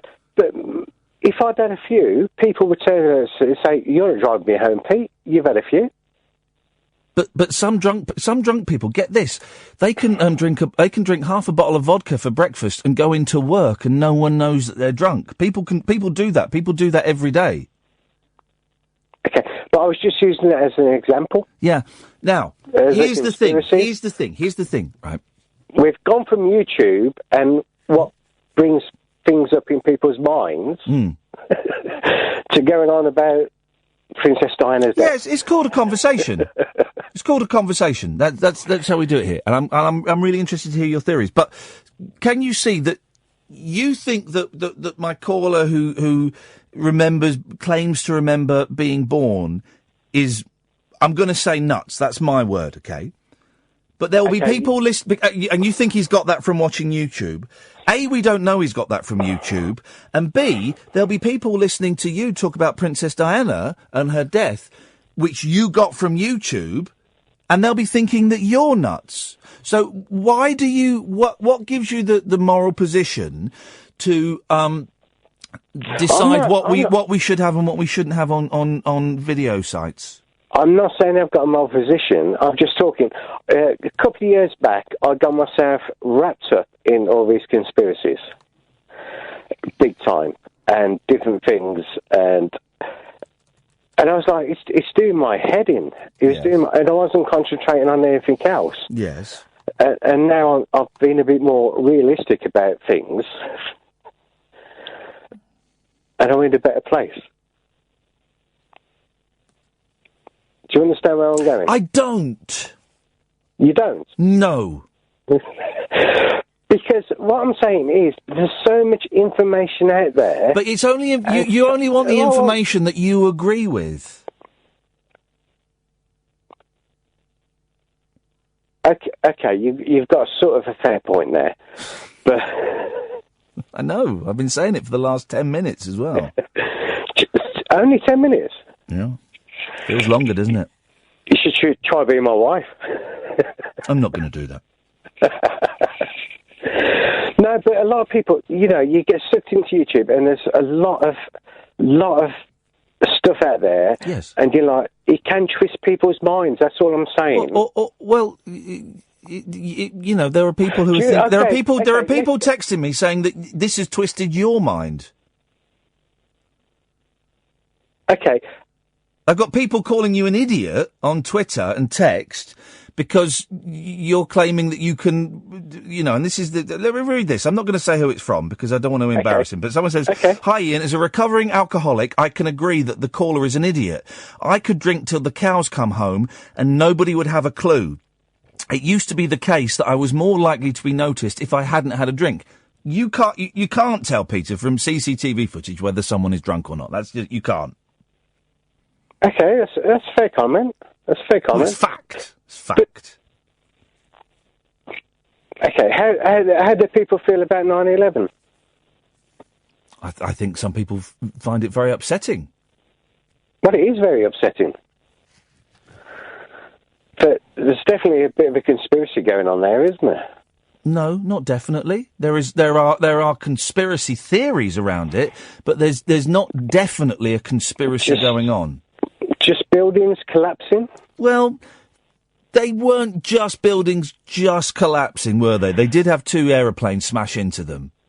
Yes, but there was also the fact that a steel frame building has never collapsed before.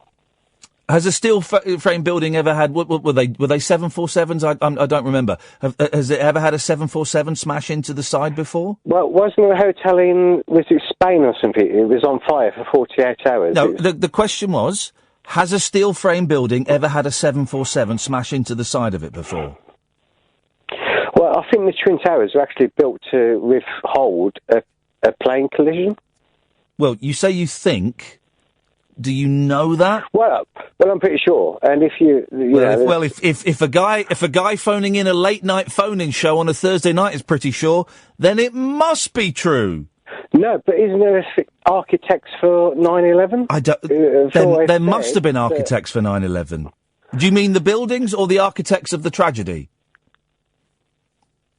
The buildings. There were probably architects for the Twin Towers. Yeah, I'd imagine so. Anyway, all I was saying, my whole point was... Yes? Aren't some people nuts, Peter? Maybe I am. I didn't say that. I said some people. Thank you for that. I enjoyed that. Don't forget to tick your Radio Diaries. Late Nights with Iain Lee on Talk Radio. Late Night, Iain Lee on Talk Radio. We have ways of making you talk.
Isn't it, though?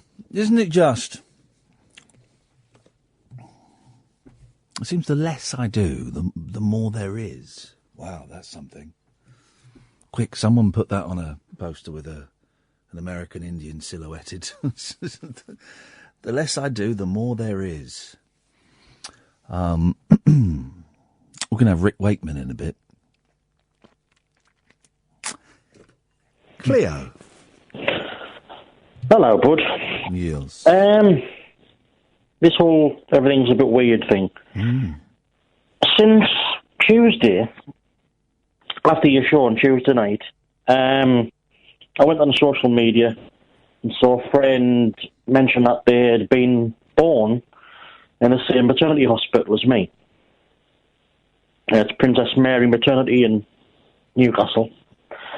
And it got us thinking about me mum, because she has what's called rhesus disease, which means when you're pregnant, if she's got rhesus negative blood, so when she's pregnant, you've got to, match the right people to have, a successful birth. and she had all my life I've known she had our Stephen at a young age, one of my brothers, and because she was that young, my grandparents took him in. Then she had a miscarriage with a second child. Then she had my other brother, Lee, and I was the fourth. And apparently it's supposed to be one success, one fail, one success, one fail. And I was meant to be a fail. And my mum's always said we've got this special blood, me and her, because I'm the only one who shares the same blood as her. And I've never really taken it beyond that all my life. Now, all my life I've been very short, overweight, but still just eating the same as everybody else. I don't overeat. I've had weak muscle problems, weak joint problems, and been a bit of an outsider, really. And I've been a depressive since as long as I can remember. But there's never been a sort of acknowledgement of what it really was, or whether it was just life, full stop. So I did a bit of digging into this hospital I was born in, this maternity ward hospital.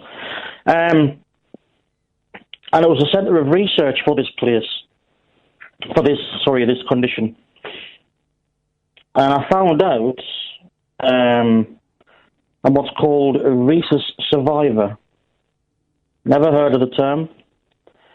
Didn't have any inkling about whatever it was. And I found a few forums, loads of people exactly the same as me.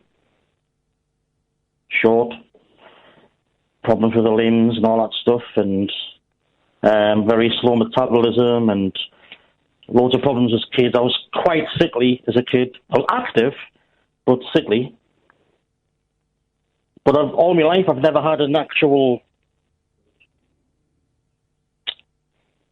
terminology for like what's been screwing us up all my entire life. So this was obviously about 3 or 4 o'clock in the morning after your show on Tuesday, and I was like begging to ask my mum all these questions about what it was like, the pregnancy and all that stuff.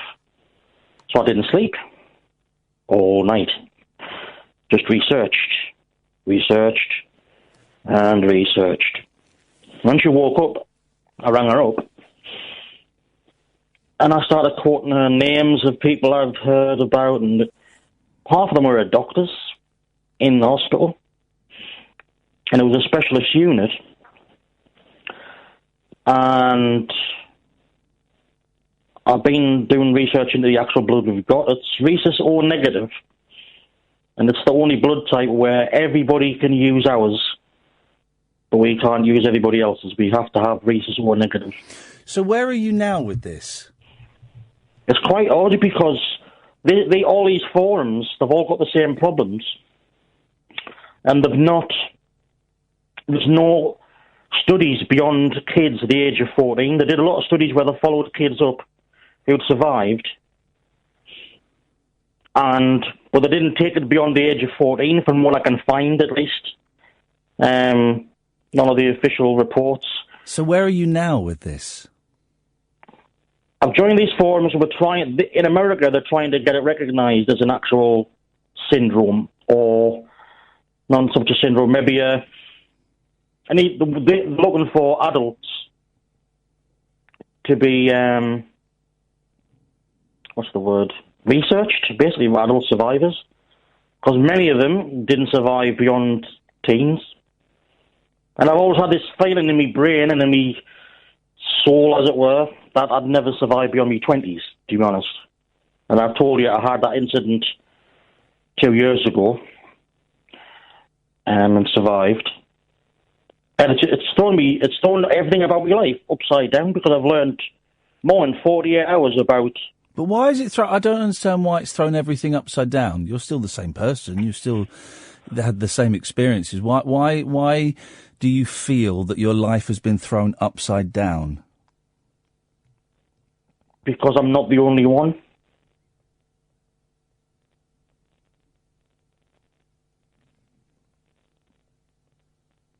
And that's simple. It's as simple as that. I felt I've been the only one all my life.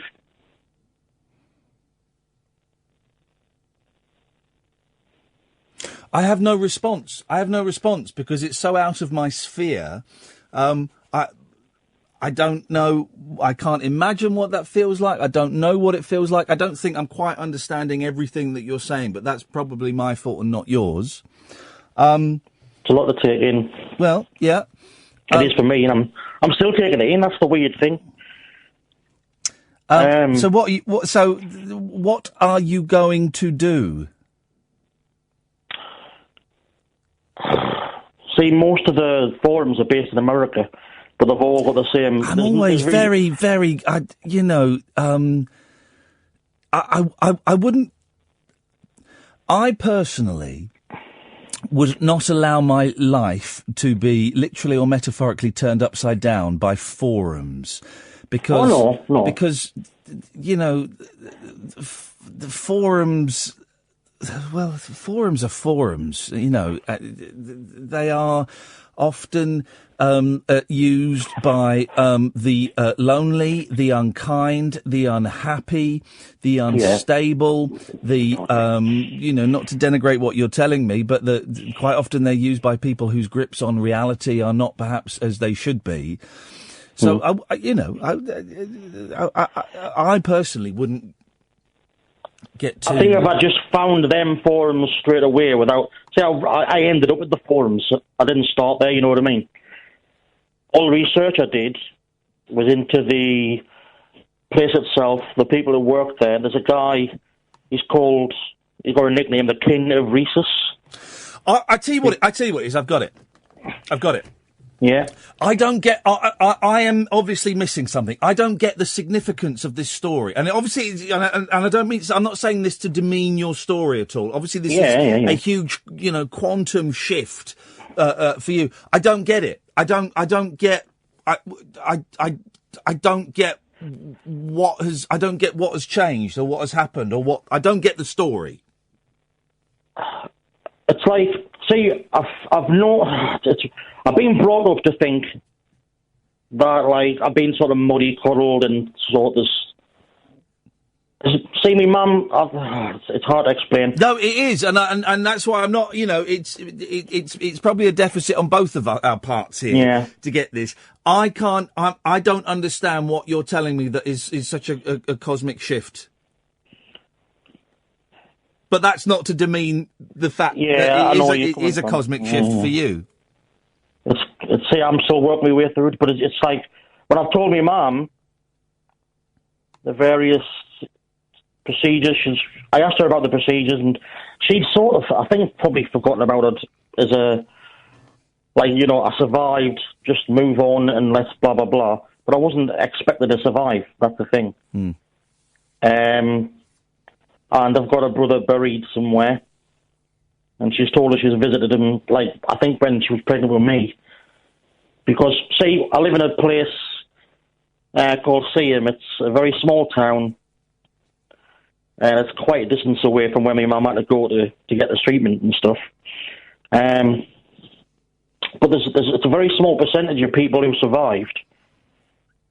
And there's a very small percentage of people who survived into adulthood. And apparently I'm one. And it's like, it's just... All my life I've had these problems and I've had to battle and say, look, I've had people having a go because I'm overweight. And so you feel that, have I got this right? So you feel that now you have, I don't know, a title, a label, a name to give to the reasons why you struggled physically? Yes. There we go. And I'm not the only one. That's the weird thing, because you think you are. I've been on so many sort of diets, like clinical ones. I was tested for dwarfism when I was a kid because I'm short, and it's weird, all these little things. It's given an explanation, like a cap on the head of what I've been. Cleo, I wish you the best of luck with your journey and your discovery, and I hope it brings you some form of peace. Thank you for that. I'm getting the bat signal must have been Sean. I'm getting people tweeting about 9/11. The buildings were designed specifically to withstand airplane attacks. The third building that collapsed didn't get hit. That kind of stuff.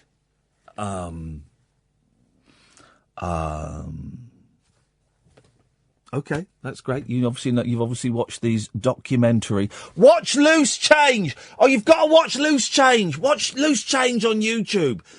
You want me to watch a 4-hour homemade documentary that someone has put on YouTube? I started Loose Change. I got 5 minutes into it, and the editing was so bad.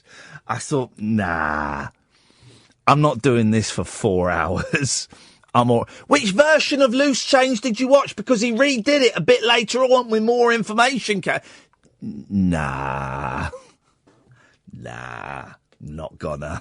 But thank you. You obviously know more about it than me. Okay. It was George Bush that did it, and, okay, it wasn't just, several Saudis who commandeered aeroplanes. Fair enough. Good. Okay, I'm glad that one is sorted. Still a few minutes to give me a call before, Rick Wakeman. We play the Rick Wakeman tapes. 0344 499 1000. Late nights with Iain Lee on Talk Radio. Late night conversation worth losing sleep over. Iain Lee. On air and off the leash. On Talk Radio. We have ways of making you talk. We've only got 2 minutes and 20 seconds till we have the next break, and then we come back and we introduce Rick Wakeman. So, Catherine, it's over to you. What do you want to fill this time I with? think we should have 2 minutes of quiet contemplation. Thinking time. Mm-hmm. There's been such a lot of information over the last 2 and a bit hours. There really has. Was I too dismissive of Lane? What was obviously an enormous revelation for him, I didn't quite get. Now, whether that was in the storytelling or the listening, or I don't know, but I didn't quite get the profundity of it, which is often the case when big things happen to us, and we tell. It's like when you first have kids, right? And you leave the hospital and you're carrying the kid in the carrier, whatever it is. You expect the whole world to tiptoe around you and also look at your beautiful baby and go, "Oh, congrats! That must be a newborn." Just look at Facebook for that in evidence all the time. But no one does. No one does. They see if they even see you, they see a person carrying a baby in a carrier. That's it. Yeah. You know, it's not the profound experience for even close friends when it's the second one. It's not a profound experience, you know, to see a friend having a second baby, you know. So it is quite often the way. What I heard from Lane, and I'm sure he'll forgive me if I'm wrong. I bet he won't. He will. Oh, I bet he won't. He likes me. He's got a temper. Doesn't like you so much. Oh, okay. Technically, he's banned, so you shouldn't have let him on. Well, I did say to him, you're banned. I can't promise. Yeah. He's someone that I think who's felt quite alone for a lot of his life, and suddenly he realises that maybe there's an explanation for that. What I thought you were going to end that sentence with, and suddenly he is not so alone.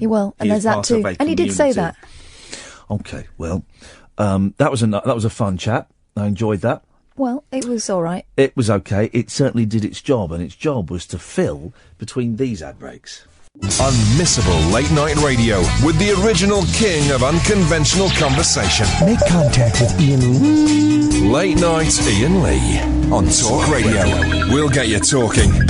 So, Rick, we interviewed Rick Wakeman before I went on strike.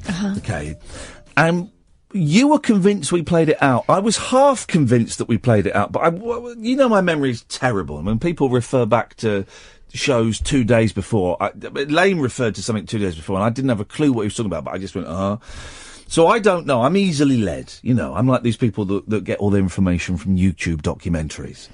But you were convinced that we played out Rick Wakeman. I kind of was, but then I thought, why wouldn't I have made that into a special podcast? So only because of the strike. But then I messaged the brilliant Matthew Stevenson, who collects. For him. No. He let us down. What? So I messaged Matthew privately, so as not to embarrass ourselves, and said, "But did we play the Rick Wakeman interview?" He went, I'm not sure. So then I tweeted it publicly, and Scott came back, and a few people came back and said, no, you've not played it. So we'll play it now, although I think he might be talking about a tour that's already happened. I'm not totally sure. Anyway, Rick Wakeman, you will know him. Some of you will know him. Sorry, that was a bit demeaning. Some of you will only know him from programmes like Grumpy Old Men and Watchdog and stuff like that. But you, dear listener, will know him for his musical prowess. He's played with Cat Stevens and David Bowie and all kinds of people. He's absolutely brilliant. Absolutely brilliant. And I dive straight in there at the top of the interview by talking to him about one of the geekiest and best records of all time, Close to the Edge by the rock group Yes. Enjoy. Oh, it's such a pleasure to hear your voice. I chatted to you years and years ago in another life, and it's time for round two. Listen, I tell you the reason why you're on my mind, Rick. I've got two young lads who are 7 and 5. Right. And they love music. They love kind of, you know, the Beatles and the Monkees and the Zombies. And we're in my car, and my eldest said, Daddy, what's the longest song that you know? And I went, I've got a song on my iPod that's just under 19 minutes long by a group called Yes, Close to the Edge. Yep. And we put it on, and they loved it. Really? You sound surprised. Close to the Edge is a masterpiece. You know, it really is one of those songs. And my 7 and 5-year-old, they're going, how much longer's left? And they were singing it. They were, seasons will pass you, but they were singing it and absolutely loving it. Oh, that's lovely. It's so good. I'm going to jump all over the place if you don't mind, but what are your memories of Close to the Edge? Because that's how I got into you. I've got a lot of memories of Close to the Edge. We went in to do the second album. We started talking about it after we did the Fragile album. Yeah. And we decided that we wanted to do one long story as a piece, which obviously meant John writing some lyrics that nobody could understand, but would work. And we wanted it to be in a lot of musical sections. Yeah. And there was a few things that we'd sort of thought about and talked about. One was use of the old church organ. Yeah. You know, because it was. There's always a thing when you're doing music of how you can build, and you can add guitars and you can add keyboards, you can add all sorts of things, but suddenly there's two things that suddenly will just take you to another stratosphere. One is the church organ, and another one's the choir. You throw those on, and you're in second heaven. So we decided that certainly there was going to be some church organ to do, and I'd worked on a few church organs over the years, so there was a few that I knew recorded well. So that was something that we knew we were going to throw in somewhere. Yeah. We also wanted to have, I know it sounds daft, some simplicity, which sounds ridiculous for Yes, but we wanted to have things where there were things where there was very little playing and just John's voice. Yeah. And then suddenly it goes completely berserk. That was the plan. Lots and lots of what we call colour, light and shade. And the opening bit was interesting because we wanted to create what we lovingly used to call the sparkle tape. And there was no wonderful boxes or machines back then that you could do that with. You had to create everything. I mean, this was all done on 16 tracks back then. Of course. So we went out with Revox tape recorders, and we recorded everything from bells to birds. You went out and did it yourselves? Yeah, birds, to wind noises, to water, to all sorts of things. And we recorded all this, came back, we put it on a 16 track, and then we mixed it onto a quarter inch. But then the problem was we had to put it back onto the 16 track. So we formed what was you would call these days a loop tape, which is where we joined about 200 foot of tape together. Yeah.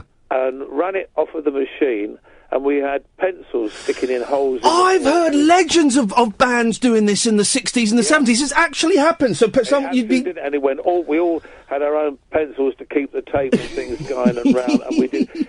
And the thing that's ridiculous is, well, it's not ridiculous really. It was that wonderful period of time where musicians were ahead of technology, so you had to find a way of making it work. Yeah. And the whole thing, I think, took us about 2 weeks to do. Wow. Non-stop of work. When, back in 2002, we decided to play Close to the Edge again, with the equipment I had, they said, can we sort out the sparkle tape? I said, yeah.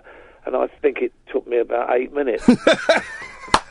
But you know which one was the more fun? Oh, of course, the one where you're standing around with pencils, of course. Absolutely right. When my boys listen to music, I want them to enjoy, but every now and then I'm just say, how does this make you feel, boys? What does this remind you of? And my youngest, the first 2 minutes of Close to the Edge, he said, Daddy, I think this is what magic sounds like. That's a good description, isn't it? I'm speaking to John in the morning, so I must tell him that. He'd love it. You're touring again, right? Yep. What do you have to do to be called Yes these days? I can never understand it. Obviously, there's some legal thing going on. What do you have to do to be Yes? I don't know. We make the Drifters look logical. It's one of those weird things with a band. I mean, it happened before when we formed Anderson, Bruford, Wakeman, and Howe. I mean, if you've got a band of shall we say A, B, C, and D and E, and then A leaves and F comes in. I'm going to get my letters muddled up here. Okay. Then B leaves and G comes in. Yeah.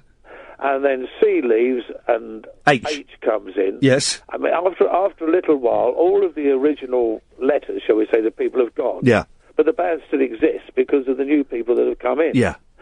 Then the problem often arises, as it did with Anderson, Bruford, Wakeman and Howe, which is where four of us, not quite the originals, but part of the classic lineup, got back together again, and there were more of us than there were in the Yes that was continuing, if that makes sense. Yeah, it does, yeah. And that was confusing for the fans, because they went, well, hold on a minute, who's who?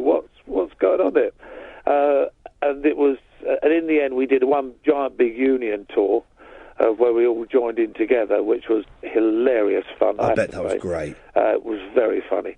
And then it went back to being a five-piece again. I wasn't there for that, but Steve and I and Bill had gone. We left. And they went back to a five-piece and went on and did... all sorts of things, which was interesting. And then we had a situation, of course, recently when John, myself, and Trevor Rabin, we said, we want to go out and play some Yes music, and especially some of the stuff that we were heavily involved in, which is exactly what we did. We went out last year and toured America, incredibly successfully. Yeah. I mean, I was amazed. I mean, I have to be honest with you. I was so proud of the band. It was so good. We added in Lee Pomeroy on bass, who is, I reckon, probably the best bass player in Europe, if not the world at the moment. And then also Lou Molino, who's a phenomenal drummer who's done a lot of work with Trevor Rabin, an amazing amount of stuff. Great player. And the band, it was good. And the fans came out in their droves, and it was fantastic. So the next problem came, of course, because we're coming back and we're touring England. We're in England, we go to Israel next week, and then we come back, we do 12 shows in England, then out to Europe, and then to Japan, and then we're back out in America again. Oh, beautiful. Summer, which is great. Yeah. But the interesting thing is, I mean, I'm very happy. We've called ourselves ARW, Anderson, Rabin, Wakeman, which basically because we couldn't come up with anything else. Hang on a minute, I've got a better one. War! Well, do you know, I tell a sort of a silly thing, and when we do a meet and greets, they say, why did you pick on ARW? I said, well, there's two wonderful anagrams of Anderson ARW, which is war or raw. Yeah. I said, but we gave it to our management to choose, and they're dyslexic. And so that's how they go. But the interesting thing is that, I mean, it's ARW playing an evening of Yes music, and it didn't seem to worry the fans, because they just came out in their droves. Yeah. a lot of them were just saying, well, as far as we're concerned, you're yes anyway. But to me, yes is the music. Yeah.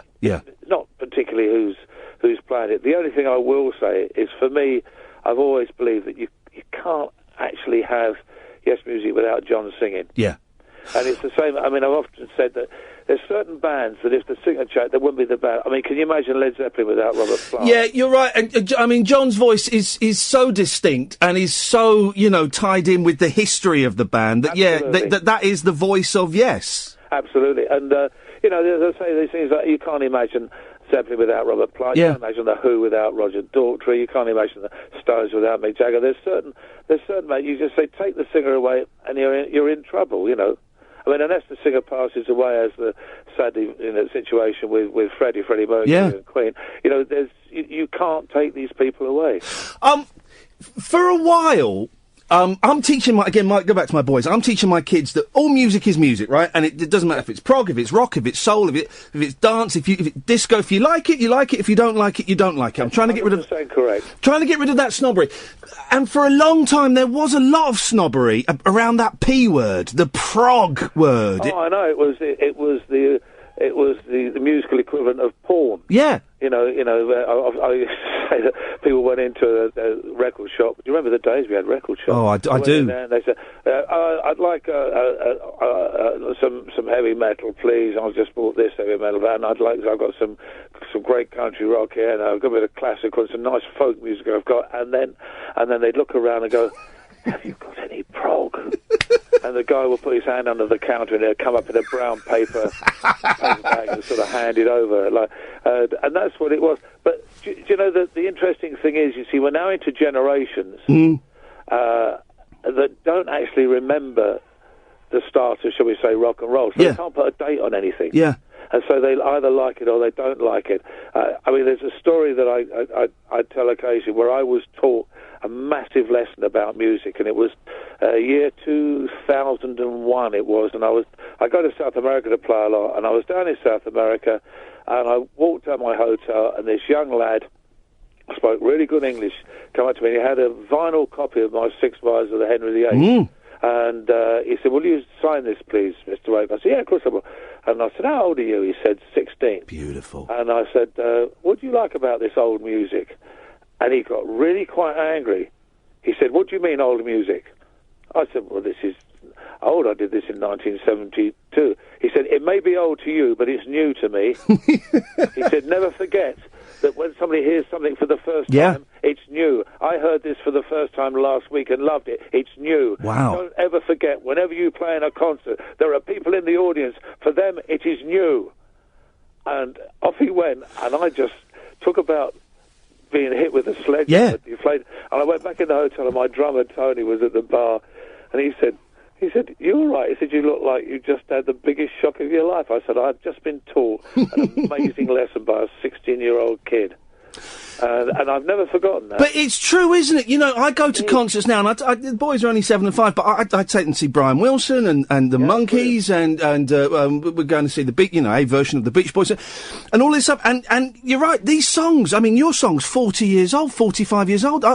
So many bands celebrating their 50th anniversary, sort of around about now. 50th anniversary next year. Is it? Yeah. Flip it. I mean, it's I suppose so. Yeah, of course. And yeah. That's, I mean, we're talking about close to the age. It sounds so fresh. It doesn't sound dated. Well, you listen to a lot. The interesting thing is, one of the great thing about a lot of bands and musicians and that and things today, when you listen to it, they have, because we all do. We don't do it deliberately, but we all take from different areas and eras that we know and love. Yeah. You can play a lot of music that's around today, and you'd be hard pushed. If you didn't know who the artist was, whether it was 70s, 80s, 90s, 2000s, you'd be really hard pushed to know, because there's such a wide expanse of music going on at the moment, which is fantastic. And nobody sticks a date stamp on it anymore. You summed it up right at the beginning. You said you either like it or you don't like it. Yeah, and I think a lot. I think we've lost with the end of things like Top of the Pops and vinyl and CD sales sort of becoming a different thing. The way we absorb music is different. I think a lot of that snobbery has gone to a certain extent, you know. It's disappeared. You're right, it's disappeared altogether. I mean, and what is very interesting now is that you've got a generation of especially young people in that now, who are discovering vinyl for the first time. Yeah. And going, what's this all about? I mean, as you're probably aware, for the last 2 years, vinyl has outsold all other formats. Yeah. I mean, there's I'll give you an example of how difficult it is. We wanted vinyl versions of my Piano Portraits album, so that went in line to be pressed up back. I think it was last May, and we got it last week. Oh, it's all booked up. I've got a tiny little record label, and all the vinyl presses are booked up for months. You can't get anywhere near. And there's one guy in Czechoslovakia, well, the old Czechoslovakia, Czech Republic, who I just take my hat off to. Donkeys years ago, when EMI closed down, he bought all the vinyl pressing stuff. Oh, very smart. And everybody laughed at him. Yeah. He's now the richest man in Eastern Europe. You mentioned the new album, or the album that came out earlier this year, Piano Portraits. You're still making albums, Rick, and I was wondering why. Because record music doesn't sell as much as it used to. Is it you've just got this overwhelming urge just to keep making things? Well, yeah, well, it's your record, it's your diary, isn't it? Really. Yeah. It's your musical diary, you know, when you depart this mortal coil, it's what you leave behind. And you still get that thrill. We had Dave Mason on the other week, and he kind of said, I don't make records anymore because it won't sell, and I put all this work into it, and we'll sell 1,000 copies. What's the point? But you still enjoy having that thing and people being able to go and get it. Yeah, well, I mean, I'm lucky that, I mean, there's so few places you can buy, but you can still buy, you know, I mean, Piano Portraits, I mean, I don't know, it's already around about 50,000 or something in the UK. Wow. You can still sell. Yeah. But, you know, it's nothing like it used to be when used to be in the, you know, to get in the top 10. You needed to sell a minimum of 250,000 or plus. Do you remember when records sold 1 million copies? 1 million copy single?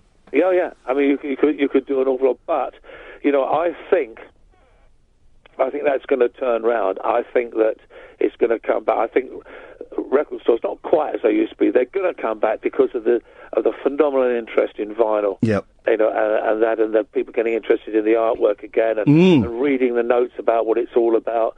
And I think it's going to. I think it's going to be make a big resurgence in returning things to a little bit as they were. Well, there's nothing I don't agree with Dave that it's not worth it, because it is your heritage. Yeah. It is what you put a lot of the work in, but it's what you leave. I mean, if you don't record it, what is there for people to discover in years to come? Yeah. Or you know, they can't get into your head.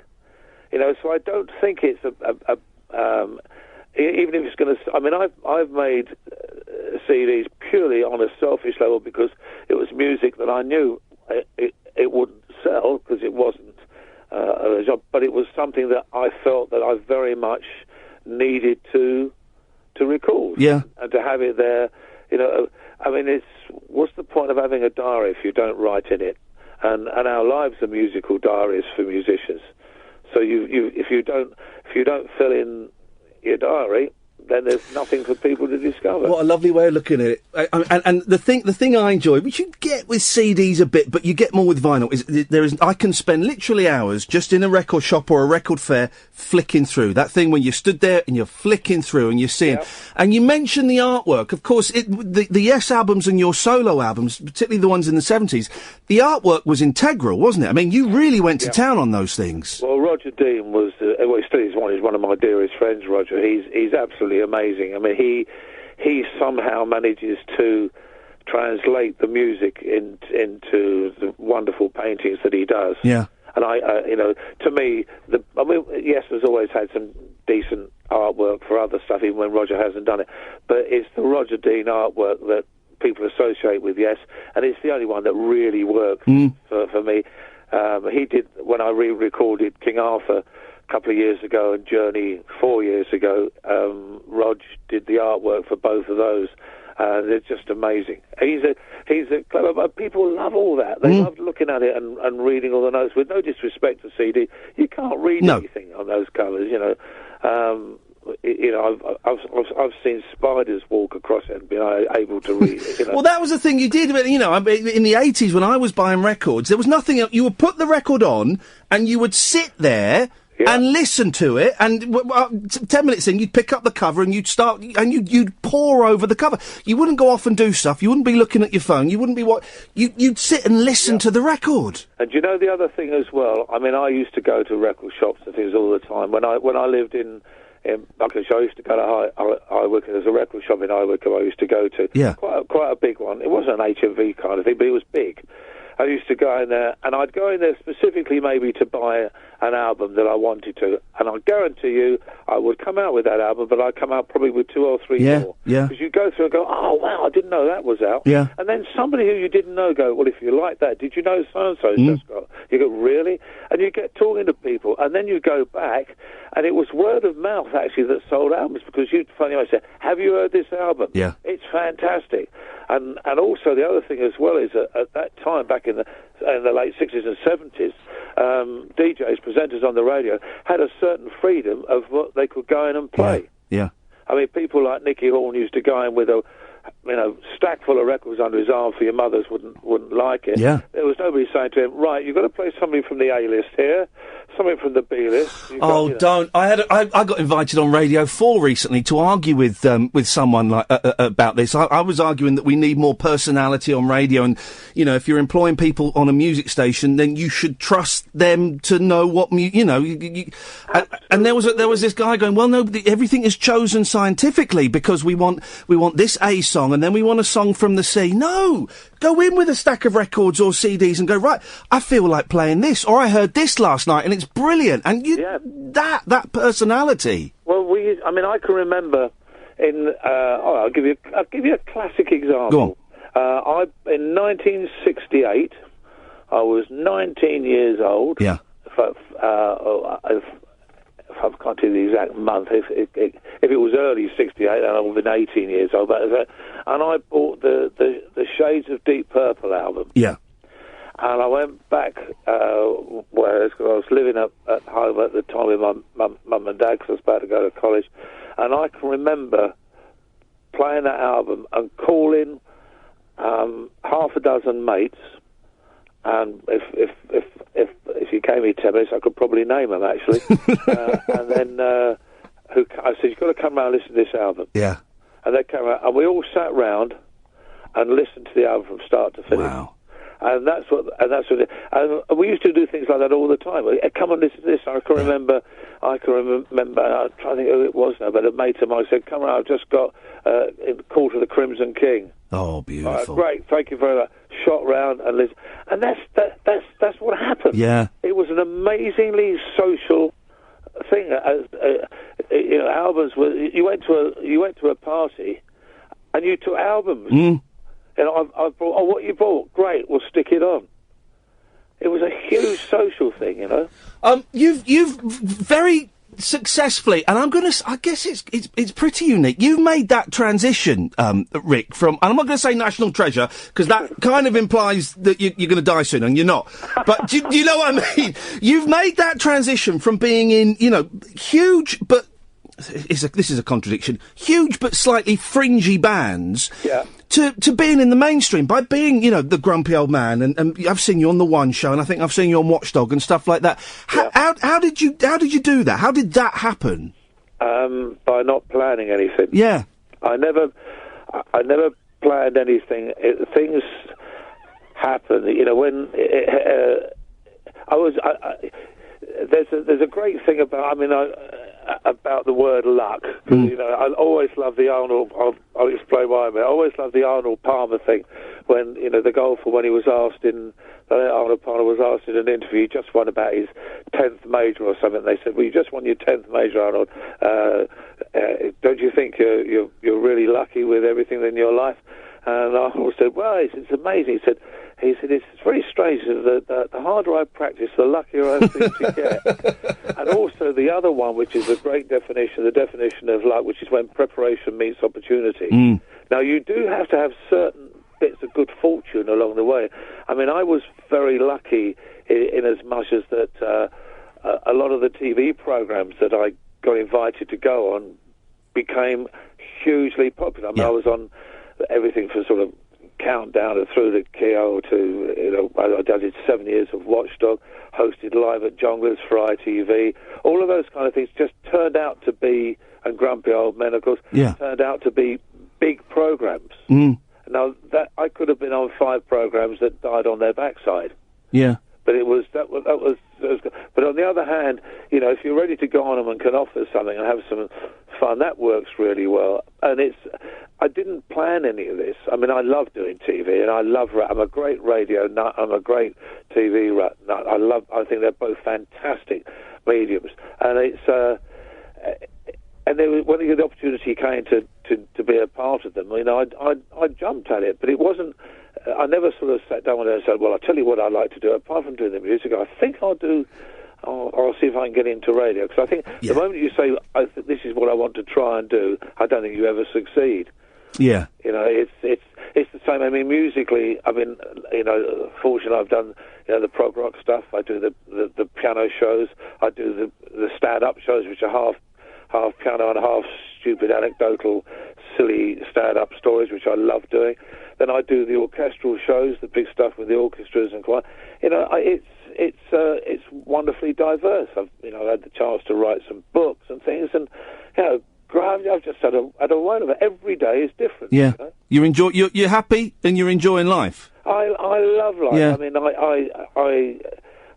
know this sounds a bit weird. Really. I can't wait to wake up in the morning. It's No, great. it's good. I'm normally up at 5:30 most mornings, and because I love the mornings, get things done, and every day is different in its own way.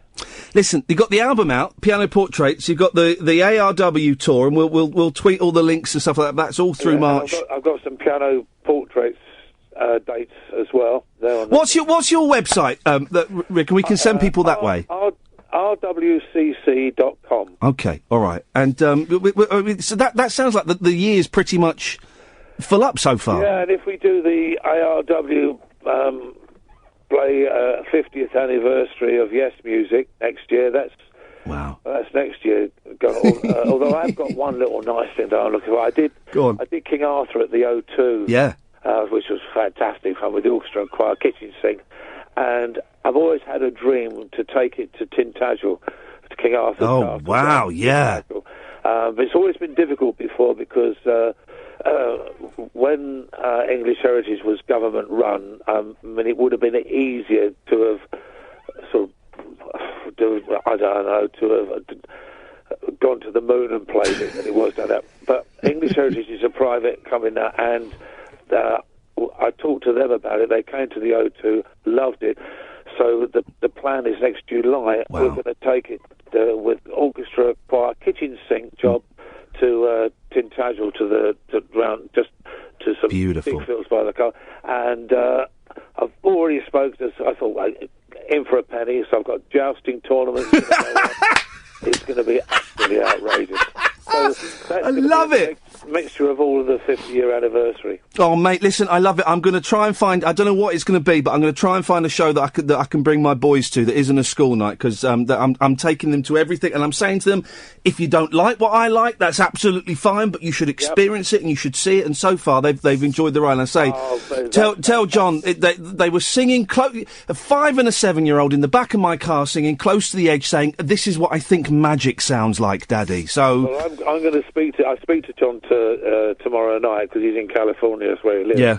And I'm going to tell him that will absolutely knock him out. I can tell you that now. Fantastic. Rick, honestly, such a thrill to talk to you. Anytime you want to come on and plug stuff, you've got an open invitation. You're a gentleman and a scholar, sir. Thank you, mate. Take care. Bye-bye. Cheers. Bye. Talk Radio. Talk and entertainment across the nation. Talk Radio. Give it some lip.